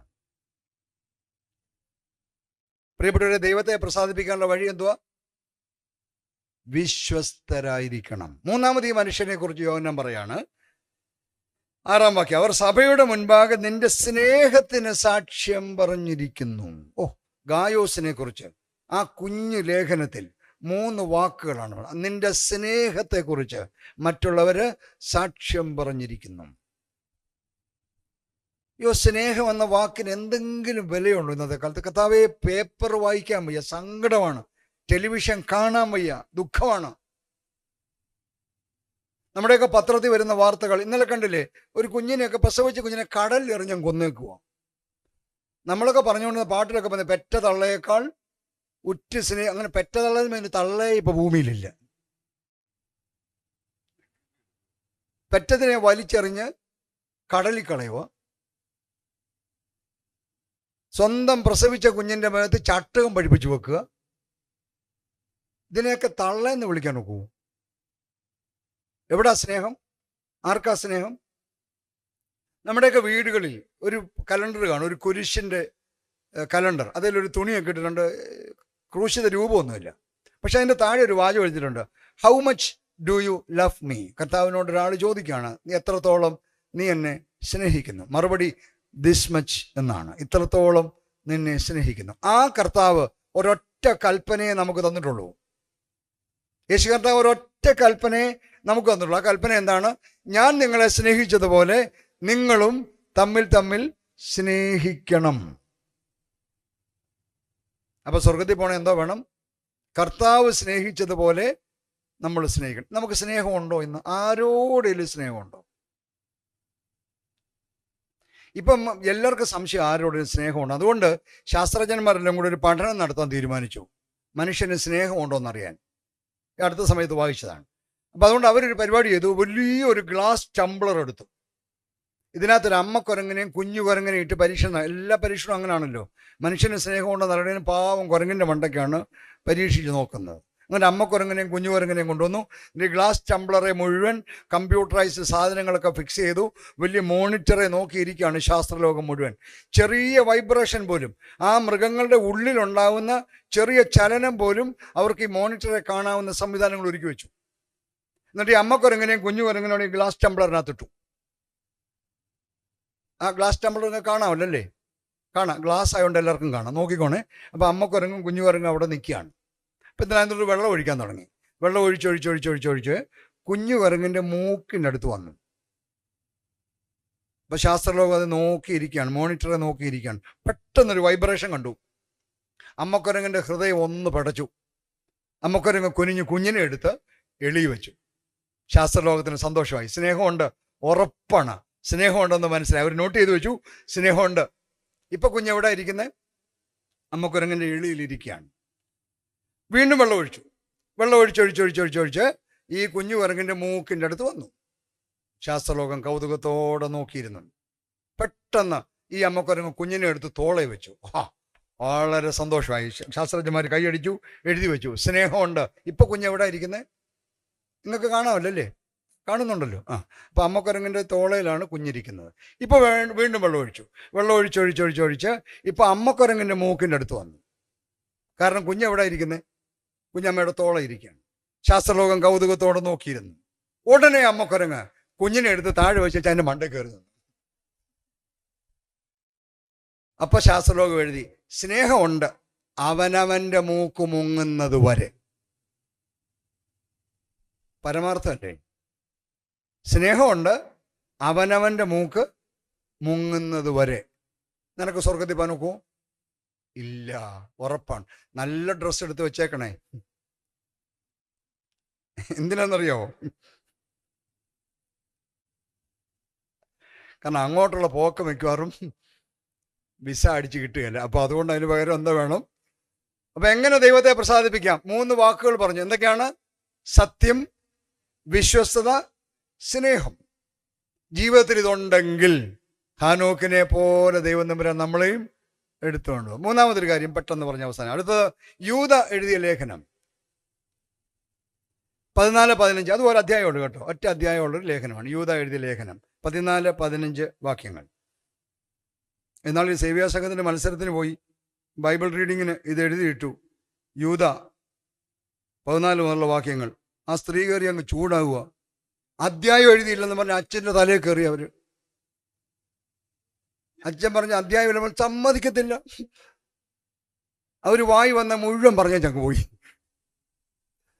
അതുകൊണ്ട് നിങ്ങൾ എന്നോട് വഴക്കുണ്ടാക്കരുത്. അധ്യായമില്ലേ, വാക്യം മാത്രമേ ഉള്ളൂ. 14-15 വാക്യങ്ങളിൽ ഹാനോക്കിനെ ഈ 3 കാര്യങ്ങളെ ഹാനോക്ക് വെച്ച് വേദോസത്തിലുള്ളൂ. അവിടെ ഇങ്ങനെ എഴുതിയിരിക്കുന്ന ആദാം മുതൽ 7-ാമനായ ഹാനോക്കും ഭക്തികെട്ടവരെയൊക്കെയും ബോധം വരുത്താനായി ഈ ഭൂമി വന്നവരാണ്. ഹാനോക്കിനെ കുറിച്ച് വേദോസം പറഞ്ഞ 3-ാം വാക്കെന്താണ്? ഭക്തികെട്ടവരെയൊക്കെയും ബോധം വരുത്താൻ വന്നവനാണ്. ഞാനത് ഇങ്ങനെയാ പറയാൻ ആഗ്രഹിക്കുന്നത്. തലമുറയെക്കുറിച്ച് ബോധമുള്ളവനായിരുന്നു ഹാനോക്ക്. തലമുറയെക്കുറിച്ച് ബോധമുള്ളവനായിരുന്നു. ഹാനോക്കിനെ യൂദ വിളിച്ചിരിക്കുന്നത് പ്രവാചകൻ എന്നാണ്. He was A hard preacher with a hard message എന്ന് പറയാം. കാരണം അദ്ദേഹം പറയുന്നത് വരാൻ പോകുന്ന ന്യായവിധിയെക്കുറിച്ചാണ്, മാനസാന്തരത്തെക്കുറിച്ചാണ്. ഇന്നത്തെ പ്രസംഗങ്ങളെല്ലാം എന്ത് പ്രസംഗമാണ്? സുഖിപ്പിക്കൽ പ്രസംഗമാണ്. ഇന്ന് രാവിലെ ഞാൻ ഒരിടത്ത് പ്രസംഗിച്ചപ്പോൾ പറഞ്ഞൊരു വാക്കാണ്, ഇന്നത്തെ കാലത്തെ പ്രസംഗങ്ങളൊന്നും ന്യായവിധിയെക്കുറിച്ച് പറഞ്ഞാൽ നമുക്ക് ഇഷ്ടമല്ല. വരാൻ പോകുന്ന ന്യായവിധി നമുക്ക് കേൾക്കുകയേ വേണ്ട. പകരം സുഖിപ്പിക്കുന്ന വാർത്തകളാണ് നമുക്ക് കേൾക്കേണ്ടത്. നമ്മുടെ പാട്ടുകൾ പോലും മാറിപ്പോയി, നമ്മുടെ പ്രാർത്ഥനകൾ പോലും മാറിപ്പോയി. എന്തൊരു സുഖം! ഒരു പാട്ടും അതിനിടയ്ക്കത്തെ കമൻ്ററിയും കൂടെ കേട്ടാൽ നമ്മളെല്ലാം ഇപ്പം സ്വർഗത്തിൽ പോകും. എന്തൊരു കാലമാണല്ലേ! എന്ത് രസമാണ് കേൾക്കാൻ ഭയങ്കര സുഖമാണ്. പക്ഷേ വേദപുസ്തകം ആദ്യം മുതൽ വായിച്ചു നോക്കുക. ദൈവം തമ്പുരാന് ഭൂമിയോട് ഒരു കാര്യമേ പറയാനുള്ളൂ, നീ മാനസാന്തരപ്പെടണം. മാനസാന്തരപ്പെട്ടില്ലെങ്കിൽ നിനക്ക് ന്യായവിധി ഉണ്ടാവും. പ്രിയപ്പെട്ടവരെ, അച്ഛന്മാരായ ഞങ്ങളെപ്പോലുള്ളൊരു കൺവെൻഷൻ അടിച്ചു മാറ്റുന്നതിന് മുമ്പ് പാവപ്പെട്ട ഉപദേശിമാരാണ് പ്രസംഗിച്ചുകൊണ്ട് നടന്നത്. ആ ഉപദേശിമാർക്കെല്ലാം ഒറ്റ കാര്യമേ പറയാനുണ്ടായിരുന്നുള്ളൂ, ന്യായവിധി വരുന്നു, മാനസാന്തരപ്പെടുവിൻ. ഇന്ന് ഒരിടത്തും ഇത് കേൾക്കാനില്ല. കാരണം അത് കേൾക്കാൻ ആളില്ല. പകരം സുഖിപ്പിക്കുന്ന പ്രസംഗങ്ങളാണ് വേണ്ടത്. വാഴ്ത്തുപാട്ടുകാരുടെ ലോകമാണ്. പറഞ്ഞങ്ങ് സുഖിപ്പിച്ചങ്ങ് കേറ്റുകയാണ്. എന്തൊരു സന്തോഷമാണ്! അയ്യോ, പൊന്നച്ചായനെ പോലെ പൊന്നുപോലൊരു മനുഷ്യൻ ഈ ഭൂമിയിലില്ല അല്ലേ? അതാണ് കേൾക്കാൻ നമുക്ക് സുഖം. എന്ത് സന്തോഷമാണ്! പ്രിയപ്പെട്ടവരെ, വരാൻ പോകുന്ന ന്യായവിധിയെക്കുറിച്ച്, ലോകത്തെ രൂപാന്തരപ്പെടുത്താൻ ഈ ഭൂമിയിൽ വന്ന ഒരു മനുഷ്യനെയും ലോകം വെറുതെ വിട്ടിട്ടില്ല. ഉണ്ടോ? പ്രവാചകന്മാരെ മുഴുവൻ നിങ്ങൾ കൊന്നു എന്നാണ് കർത്താവ് പറഞ്ഞത്. പ്രവാചകന്മാരെ മുഴുവൻ നിങ്ങൾ കൊന്നു. ലോകത്തെ രൂപാന്തരപ്പെടുത്താൻ വന്ന ഒരുത്തനെയും ലോകം വെറുതെ വിട്ടിട്ടില്ല. ഇന്ത്യ മഹാരാജ്യത്തെ രക്ഷിക്കാൻ വന്ന ഒരു മനുഷ്യനെ വെറുതെ വിട്ടോ? കൊന്നു കുഴിച്ചു മൂടിക്കളഞ്ഞു. 400 വർഷം ഭൂമിയോട് ദൈവം മിണ്ടാതിരുന്നിട്ട് മലാഖി പ്രവചനത്തിന് ശേഷം ആദ്യമായി ഭൂമിയോട് ദൈവം സംസാരിക്കുന്നത് സെഖര്യാ പുരോഹിതനോടാണ്. ആ സെഖര്യാ പുരോഹിതനോട് ദൈവം പറഞ്ഞ വാക്കെന്താണ്? ദൈവത്തിന് വഴിയൊരുക്കാൻ ഒരു മനുഷ്യനെ ഭൂമിയിലേക്ക് അയക്കാൻ പോവാണ്. അതിന് നിന്റെ ഭാര്യയുടെ ഗർഭപാത്രം ആവശ്യമുണ്ട്. ആ യോഹന്നാൻ സ്നാപകൻ വന്ന് ഈ ഭൂമിയിൽ വന്ന് വിളിച്ചു പറഞ്ഞ സന്ദേശം എന്താണ്? മാനസാന്തരപ്പെടുവിൻ, സ്വർഗരാജ്യം സമീപിച്ചിരിക്കുന്നു, മാനസാന്തരപ്പെടുവിൻ. മാനസാന്തരപ്പെട്ടില്ലെങ്കിൽ നിങ്ങൾക്ക് ശിക്ഷാവിധി ഉണ്ടാകുമ്പോഴാണ് സർപ്പസന്തതികളെ എന്നാ വിളിച്ചത്. എന്താ ഗുണമുണ്ടായി? അധികം കാലം പ്രസംഗിക്കാൻ പറ്റിയില്ല. ഇപ്പോൾ തന്നെ വൃക്ഷങ്ങളുടെ ചുവട്ടിന് കോടാലി വച്ചിരിക്കുന്നു, ആകയാൽ മാനസാന്തരപ്പെടുവിൻ. പെടലി വെട്ടി പാത്രത്തിൽ വെച്ചു അല്ലേ? ഈ ലോകം അങ്ങനെയാണ്. യോഹന്നാൻ തടവിലായി എന്ന് കേട്ടപ്പോൾ യേശു കർത്താവ് വന്നു. എന്തോ പറഞ്ഞേ? ദൈവരാജ്യം സമീപിച്ചിരിക്കുന്നു, ആകയാൽ മാനസാന്തരപ്പെടുവിൻ. തലമുറയോട് ബോധമുള്ളവനൊക്കെ ഇതേ പറയാൻ പറ്റുള്ളൂ. ഇന്നത്തെ തലമുറയോട് ഇത് പറയാൻ പറ്റുമോ? ഞാൻ പറഞ്ഞല്ലോ, വാഴ്ത്തുപാട്ടുകാരുടെ ലോകമാണ്. സദൃശവാക്യത്തിൽ പറഞ്ഞിട്ടുണ്ടല്ലോ, വടി ഉപയോഗിക്കാത്തവൻ തൻ്റെ മകനെ പകയ്ക്കുന്നു, അവനെ സ്നേഹിക്കുന്നവനോ ചെറുപ്പത്തിൽ അവനെ ശിക്ഷിക്കുന്നു. ഇന്നത്തെ തലമുറയോട് വഴക്ക് പറയാൻ ഒക്കത്തില്ല. ബോധം വരുത്താൻ പറ്റുകയില്ല. ഇന്നത്തെ അധ്യാപകർ അനുഭവിക്കുന്ന മനപ്രയാസം, അവർ പിള്ളേർ തെറ്റ് കാണിച്ചാൽ തല്ലാൻ ഒക്കുകയില്ല. വല്ലാത്ത ലോകമാണ്. അതിൻ്റെ കാരണം എന്താണെന്നറിയോ? ഇന്നത്തെ മാതാപിതാക്കൾ തന്നെ അങ്ങ് ജസ്റ്റിഫൈ ചെയ്യാൻ നടക്കും. എൻ്റെ കുഞ്ഞോ ഒരിക്കലും അങ്ങനെ ചെയ്യുകയില്ല. ഇനി ആരെങ്കിലും കാരണവശാൽ തല്ലിപ്പോയെങ്കിൽ അവരുടെ ജോലിയും പോയി, കേസുമായി ഇടപാട് തീർന്നു. ഞാൻ ഈ വാർത്തയൊക്കെ കാണുമ്പോൾ ഞാൻ ഓർക്കുകയായിരുന്നു, ദൈവമേ എന്നെയൊക്കെ അടിച്ച് പറിച്ചതിൻ്റെ കണക്ക് ഓർത്താൽ എന്ത് ഭയങ്കരമാണ്. അതെന്തിനാ തല്ലിയെന്ന് പോലും എനിക്കിപ്പോഴും അറിയത്തില്ല. നാട്ടിൽ നിന്ന് ആരെങ്കിലും വന്ന് പറഞ്ഞാൽ മതി, ഏതാണ്ട് കാണിച്ചു, ചോദ്യവുമില്ല പറച്ചിലില്ല, ആദ്യം വെച്ച് കീച്ചതാണ് ഇല്ലേ? അങ്ങനെ തല്ലുകൊണ്ടല്ലേ ഇരിക്കുന്നതൊക്കെ. ഇന്ന് തെറ്റ് ചെയ്താൽ നമ്മൾ പറയും നോ നോ നോ, എൻ്റെ കുഞ്ഞ് നോ നോ നോ നോ. കാരണം ബോധം വരുത്താൻ നമുക്കിപ്പോൾ സൗകര്യമില്ല. അതുകൊണ്ടെന്ന് പറ്റി, ബോധമില്ലാത്ത ഒരു തലമുറയാണ് നമ്മൾ ജീവിക്കുന്നത്. ഹാനോക്ക് ബോധം വരുത്താൻ വന്നവനാണ്. ദൈവം പ്രവാചകന്മാരെ അയച്ചു ലോകത്തിന് ബോധം വരുത്താൻ. എത്രയോ പേരെ അയച്ചു, ഒരുത്തനെയും വെറുതെ വിട്ടില്ല ലോകം. അയ്യോ, അതിൽ വിലപിക്കുന്ന ഒരു പ്രവാചകനുണ്ട്, അറിയാമല്ലോ അല്ലേ? ഇരമ്യാവ് എന്നാണ് ആ മനുഷ്യൻ്റെ പേര്. കരച്ചിലാണ്. ആ പുസ്തകം വായിച്ചു നോക്കിയാലേ കരച്ചിലാണ്. ഇരമ്യാവിൻ്റെ പുസ്തകം 25-ാം അധ്യായം 1 വാക്യങ്ങൾ വായിക്കണം. അദ്ദേഹം പറയാണ്, 23 വർഷം യെരൂശലേം ദേവാലയത്തിന്റെ പ്രധാന വാതിലിൽ നിന്ന് മുടങ്ങാതെ പ്രസംഗിച്ച മനുഷ്യനാണ് ഇരമ്യാവ്. എത്ര വർഷം? ഞങ്ങൾക്ക് ദൈവത്തിന് അറിയാം 3 വർഷം ഇരുന്നാൽ മതി. 1-ാമത്തെ വർഷം സ്വീകരണവും, 2-ാമത്തെ വർഷം വിസ്താരവും, 3-ാമത്തെ വർഷം ക്രൂശീകരണവും. എന്നിട്ട് ഉയർത്തെഴുന്നേറ്റ് അങ്ങ് പോകാം. ഞാൻ ആലോചിക്കും, ഈ മനുഷ്യൻ ഇരമ്യാവിനെ കുറിച്ച് വായിക്കുമ്പോൾ ഞാൻ ആലോചിക്കും, ദൈവമേ 23 വർഷം യെരൂശലേം ദേവാലയത്തിന്റെ വാതിലിൽ നിന്ന് പ്രസംഗിച്ച ഈ മനുഷ്യൻ, എന്നിട്ട് വല്ല ഗുണമുണ്ടായോ? ഇരമ്യാ പ്രവചനം 25-ാം അധ്യായം വീട്ടിൽ പോയി വായിച്ചാൽ മതി കേട്ടോ. ഈ 23 സംവത്സരം യഹോവയുടെ വചനം എനിക്കുണ്ടാവുകയും ഞാൻ ഇടപെടാതെ നിങ്ങളോട് സംസാരിക്കുകയും ചെയ്തിട്ടും നിങ്ങൾ കേട്ടില്ല. 23 വർഷം ആ മനുഷ്യൻ പ്രസംഗിച്ചിട്ട് ഒരുത്തനും കേട്ടില്ല, ഗുണപ്പെട്ടില്ല. 73 വർഷമായി ഇവിടെ പന്തലിട്ട് കേൾക്കുക. എന്നാ ഗുണം? എന്ത് ബോധമാണ്? തലമുറയെക്കുറിച്ച് ബോധമുണ്ടോ? പ്രിയപ്പെട്ടവരെ, 73 വർഷം മുമ്പ് ഈ കൺവെൻഷനിൽ വന്നവരാരെങ്കിലും ഇട്ടിരിപ്പുണ്ടോ? ഇല്ലെങ്കിൽ പിന്നീട് വന്നവരുണ്ടല്ലോ അല്ലേ? ഒന്നാലോചിച്ച് നോക്കിയാൽ നമ്മുടെ തലമുറയുടെ അവസ്ഥ. ഒരു 25 വയസ്സിൽ താഴെയുള്ള എത്ര പേരുണ്ട്? ഞാൻ ഈ കുഞ്ഞുങ്ങൾ പാട്ട് പാടിക്കൊണ്ടപ്പോൾ ഞാൻ ദൈവത്തിന് നന്ദി പറയാൻ വിട്ടിരുന്ന ഇത്രയും ചെറുപ്പക്കാരെ ഈ അടുത്ത കാലത്ത് ഒരു സ്ഥലത്തും ഞാൻ കണ്ടിട്ടില്ല. ഈ ഇരിക്കുന്ന ഓഡിയൻസിനെ നോക്കി, വരുന്നവരാരാ? എന്നെ പോലെ എക്സ്പയറി ഡേറ്റ് കഴിഞ്ഞവനാ വരുന്നത് മൊത്തം. ഇനി ഞാൻ ഗുണപ്പെട്ടിട്ട് എന്നാ സാധിക്കാനാ? എഴുന്നേക്കാനും വയ്യ, നിൽക്കാനും വയ്യ, നടക്കാനും വയ്യ. ഞാൻ എന്നാ ചെയ്യാനാ? ഇനി എന്നെ ഗുണപ്പെടുത്താൻ വേണ്ടിയാണോ? ബോധം വരുത്തണം അല്ലേ? ഇന്നത്തെ തലമുറ മുഴുവൻ ആസക്തികളിലാണ്. തലമുറ എന്ന് പറയുമ്പോൾ പിള്ളേരാണെന്ന് വിചാരിക്കരുത്. ദൈവമേ, സഹിക്കാൻ വയ്യാത്ത തൈക്കളവന്മാരെയാണ് നമ്മൾ. ഈ തലമുറ ആസക്തിയിലാന്ന് പറഞ്ഞാൽ ഉടനെ പിള്ളേരെ കുറിച്ചാണ് നമ്മുടെ ശ്രദ്ധ. പിള്ളേർ മുഴുവൻ അങ്ങനെയാണ്. ഈ പിള്ളേരിൽ ഇങ്ങനെ ആയിപ്പോയത് ആര് കാരണമാണ്? നമ്മൾ കാരണമാണ്. ഇപ്പം നമുക്ക് പ്രായമുള്ള 70 വയസ്സ് കഴിഞ്ഞാലും സ്മാർട്ട് ഫോൺ ഇല്ലെങ്കിൽ ഉറക്കം വരത്തില്ലല്ലോ അല്ലേ? ഭാര്യ ഇല്ലെങ്കിലും കുഴപ്പമില്ല, ഈ സൂത്രം വേണം. അത് കൈ കൊണ്ട് നടക്കാണ്. എന്നിട്ടോ രാവിലെ മുതൽ വിറയ്ക്കുന്ന, എന്നാലും നേരം വെളുക്കുമ്പോൾ മുതൽ മാന്താണ്, ആസക്തിയാണ്. കൺവെൻഷൻ വന്നാലും മാന്തി ഉടനെ സംസാരം തുടങ്ങും. കുർബാനയ്ക്കിടയ്ക്കാന്നേലും ഇരുന്ന് മാന്തി സംസാരം തുടങ്ങും. എന്നാ ബോധമില്ലാത്ത വർഗമാണ്. ദൈവവചനം കേൾക്കാൻ വന്നാൽ പോലും ഫോണിൽ മാന്തലാണ്. ബോധമുണ്ടോ? പറയുന്നത് ഇഷ്ടമാണോ നിങ്ങൾക്ക്? ഇഷ്ടപ്പെടത്തില്ല. കാരണം ബോധം വരുത്തൽ നമുക്കിഷ്ടമല്ല. പ്രിയപ്പെട്ടവരെ, ഉയർത്തെഴുന്നേറ്റ കർത്താവ് എമ്മൗസിലേക്ക് പോയ 2 ശിഷ്യന്മാരുടെ കൂടെ ചേർന്ന് നടന്നു. അമ്മമാർക്ക് മനസ്സിലായില്ല. പോയ വഴിക്ക് വർത്തമാനമൊക്കെ പറഞ്ഞപ്പോൾ തിരുവെഴുത്തൊക്കെ തെളിയിച്ചു കൊടുത്തു. വീടിൻ്റെ പടിക്ക് ചെന്നപ്പോൾ അവരെ വീട്ടിലോട്ട് വിളിച്ചു. അവിടെ കയറിയിരുന്നു. ഭക്ഷണം എടുത്തു വെച്ചപ്പോൾ കർത്താവ് വാഴ്ത്തി അനുഗ്രഹിച്ച് അവർക്ക് കൊടുത്തു. അത് കിട്ടിയപ്പോൾ അവരുടെ കണ്ണു തുറന്നു. എന്നിട്ട് യേശു അപ്രത്യക്ഷമായി. അപ്പോൾ അവർ രണ്ടുപേരും കൂടെ അവിടെ നിന്ന് പറഞ്ഞൊരു വാക്കുണ്ട്. എന്താണെന്നറിയാമോ?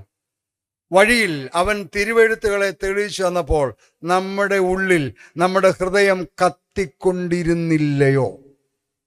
എന്തോ പറയണമെന്ന്? ഹൃദയം കത്തിക്കൊണ്ടിരിക്കണം. അപ്പോഴാണ് എന്തോ ഉണ്ടാവുന്നത്? മാനസാന്തരം ഉണ്ടാവുന്നത്. എന്നെ കേൾക്കുന്ന പ്രിയപ്പെട്ടവരെ, എൻ്റെ ഒരു അനുഭവം പറഞ്ഞ് നിർത്താൻ പോവാണ്. ഞാൻ ഒരിക്കൽ എയർപോർട്ടിൽ നിന്ന് ഇങ്ങോട്ട് വരുമ്പോൾ ചേർത്തലയിലൊരു ഇന്ത്യൻ കോഫി ഹൗസ് ഉണ്ട്. അവിടെ ഞാൻ സ്ഥിരം കയറുന്ന ഒരു സ്ഥലമാണ്. എയർപോർട്ടിൽ നിന്നൊക്കെ വരുമ്പോൾ കയറി ഇരുന്ന് കാപ്പി കുടിക്കാൻ പറ്റിയ സ്ഥലമാണ്. എനിക്കിഷ്ടം. നിങ്ങൾക്കും ഇഷ്ടമല്ലേ ഇന്ത്യൻ കോഫി ഹൗസ്? പിന്നെ നല്ല ബീട്രൂട്ടൊക്കെ ഇട്ട മസാല ദോശയും നല്ല കാപ്പിയും കിട്ടുന്ന സ്ഥലമാണ്. അതുകൊണ്ട് ഈ ചേർത്തല വരുമ്പോൾ അറിയാതെ എൻ്റെ വണ്ടി അവിടെ അങ്ങ് നിൽക്കും.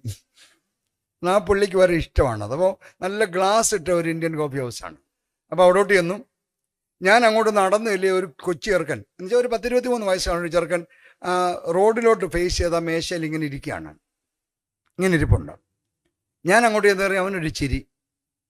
അയ്യോ, എന്നെ യൂട്യൂബ് വല്ലതും കണ്ട് സന്തോഷിച്ചാൽ ഞാനും ഒരു ചിരി അങ്ങ് വെച്ചു കൊടുത്തു. എന്നിട്ട് അവൻ ചിരിച്ച് കണ്ടപ്പോൾ ഞാൻ അവൻ്റെ മേശയിൽ അങ്ങ് ഇരുന്നപ്പോൾ മനസ്സിലായി അവൻ എന്നെ കണ്ട് ചിരിച്ചൊന്നുമല്ല. അവൻ്റെ കയ്യിലൊരു സൂത്രം ഇരിപ്പുണ്ട്, അതിനകത്ത് നോക്കി ചിരിച്ചുകൊണ്ടിരിക്കും. അവൻ ഫോണിനകത്ത് വെറുതെ ചിരിച്ചുകൊണ്ടിരിക്കുകയാണ്. ഞാൻ മണ്ടനായിപ്പോയി. എന്നിട്ട് ഞാൻ എഴുന്നേറ്റ് പറഞ്ഞോ, നാണക്കേടില്ലേ, ഞാൻ അവിടെ ഇരുന്നു. അപ്പം ഇവനെ നോക്കിയിരിക്കാൻ, ഇവൻ്റെ മുഖത്തെ ഭാവം കൊണ്ട് എനിക്കങ്ങ് ചിരി വരുക. കാരണം ഇതിനകത്ത് നോക്കിയിരുന്നു ഇങ്ങനെ എന്തൊക്കെയോ കാണിച്ചുകൊണ്ടിരിക്കണം. ഞാൻ ചെന്നിരുന്ന പോലും ഇവൻ അറിഞ്ഞില്ല. അപ്പോൾ കിന്നരി വെച്ച സപ്ലയർ വന്നു. എന്തോ കഴിക്കാൻ വേണമെന്ന് ചോദിച്ചു. അപ്പോൾ അവൻ കണ്ണ് അതേന്ന് മാറ്റാതെ പറഞ്ഞു 3 പൊറോട്ട 1 മുട്ടക്കറി. അപ്പോൾ എന്നോട് ചോദിച്ചെന്തോ, ഞാൻ ഇവനെ നോക്കിയത് ഞാനും മറന്നുപോയി. ഞാനും പറഞ്ഞു 3 പൊറോട്ട 1 മുട്ടക്കറി. ഇവൻ പറഞ്ഞത് കേട്ട് ഞാൻ ഉടനെ കഴിച്ചു. എനിക്കന്നേ പൊറോട്ട തൊട്ട് വേണ്ടായിരുന്നാലും, പക്ഷേ അയാൾ കൊണ്ടുവന്ന് പൊറോട്ട എൻ്റെ മേശപ്പുറത്ത് വെച്ചു. ഞാനപ്പോൾ പിന്നെ കണ്ട കാര്യം നിങ്ങൾ ശ്രദ്ധയോടെ കേൾക്കണം. അവൻ എന്നിട്ടും ഇങ്ങനെ ഇരിക്കുകയാണ്. അവൻ്റെ മുമ്പിൽ പൊറോട്ടയും, അറിയാലോ ഇന്ത്യൻ കോഫി ഹൗസിൽ പറഞ്ഞ ശവപ്പെട്ടി പോലൊരു സ്റ്റീൽ പാത്രം ഉണ്ട്, അതിനകത്തായി മുട്ടക്കറി വരുന്നത്, ഇങ്ങനെ ഇരിക്കുന്ന ഒരു സാധനം. അവനിങ്ങനെ നോക്കിക്കൊണ്ട് തപ്പി തപ്പി തപ്പി മുട്ടക്കറിയുടെ പാത്രത്തിൻ്റെ മൂലയ്ക്കൊരു ഞെക്ക്, മുട്ട മേശ കീഴിൽ കൂടെ ആലപ്പുഴ പോയി. എന്നിട്ട് ഇവൻ്റെ കണ്ണ് ഇതിനകത്തൊന്നും മാറുന്നില്ല. അവൻ പിന്നെയും കിടന്ന് മേശപ്പുറത്തെ അഴുക്കിനകത്ത് മുഴുവൻ തപ്പുക. അപ്പം എൻ്റെ മനസ്സിൽ വന്നൊരു വാചകം ഞാൻ പറയാൻ വരുന്നത്, അവൻ ആരോഗ്യം കൊടുക്കാൻ വരുന്ന സാധനം മേശക്കീഴിൽ കൂടെ ആലപ്പുഴ പറ്റി. അവൻ ഈ മ്ലേച്ഛതയെ കിടന്ന് ഇപ്പോഴും തപ്പുക. കാരണം എന്താ പറ്റി? അവൻ അതിനകത്ത് കയറി അങ്ങ് ആസക്തിയിലിരിക്കുകയാണ്. ഈ തലമുറയെക്കുറിച്ച് വല്ല ബോധമുണ്ടോ? പ്രിയപ്പെട്ടവരെ, ഞാൻ അവസാനിപ്പിക്കുകയാണ്. ഈ നാളുകളിൽ നമ്മുടെ തലമുറയെക്കുറിച്ച് നമ്മൾ ബോധമുള്ളവരാകണം. കുറഞ്ഞ പക്ഷം നമ്മുടെ കുടുംബത്തിൽ നമ്മുടെ കുഞ്ഞുങ്ങളെങ്കിലും രക്ഷയുടെ പേടകത്തിൽ അംഗങ്ങളാകാൻ നമ്മൾ അധ്വാനിക്കണം. നമ്മുടെ കുടുംബത്തിലെ നമ്മുടെ കുഞ്ഞുങ്ങളെങ്കിലും രക്ഷയുടെ പേടകത്തിലാവാൻ നമ്മൾ ഉത്സാഹത്തോടെ ഈ നാടുകളിൽ പ്രവർത്തിക്കണം. ഇല്ലെങ്കിൽ ഭാവി വളരെ ദുഷ്കരമാണ്. ഹാനോക്ക് ദൈവത്തോട് കൂടെ നടന്നു. ദൈവം അവനെ എടുത്തുകൊണ്ടതിനാൽ കാണാതെയായി. എന്തായിരുന്നു ഹാനോക്കിന്റെ പ്രത്യേകത? അവൻ്റെ നടപ്പ് സ്ഥിരതയുള്ള നടപ്പായിരുന്നു. അവൻ്റെ നടപ്പ് ദൈവപ്രസാദമുള്ള നടപ്പായിരുന്നു. അവൻ്റെ നടപ്പ് തലമുറയെക്കുറിച്ച് ബോധമുള്ള നടപ്പായിരുന്നു. എന്നെ കേൾക്കുന്ന പ്രിയപ്പെട്ടവരെ, നമുക്ക് ഭാഗ്യകരമായ ഒരു അവസാനം ഉണ്ടാവട്ടെ. നമുക്കും നടക്കാം ഹാനോക്കിനെ പോലെ. അങ്ങനെയാണെങ്കിൽ ദൈവം നമ്മെയും എടുക്കും. അതിനുവേണ്ടി കാത്തിരിക്കാം, പ്രാർത്ഥിക്കാം. Thank you. ഈ അവസരം തന്ന പ്രിയപ്പെട്ട അച്ഛനോടും സംഘാടക സമിതിയോടും എൻ്റെ നന്ദിയും സ്നേഹവും അറിയിക്കുന്നു. ദൈവം നമ്മെ അനുഗ്രഹിക്കട്ടെ.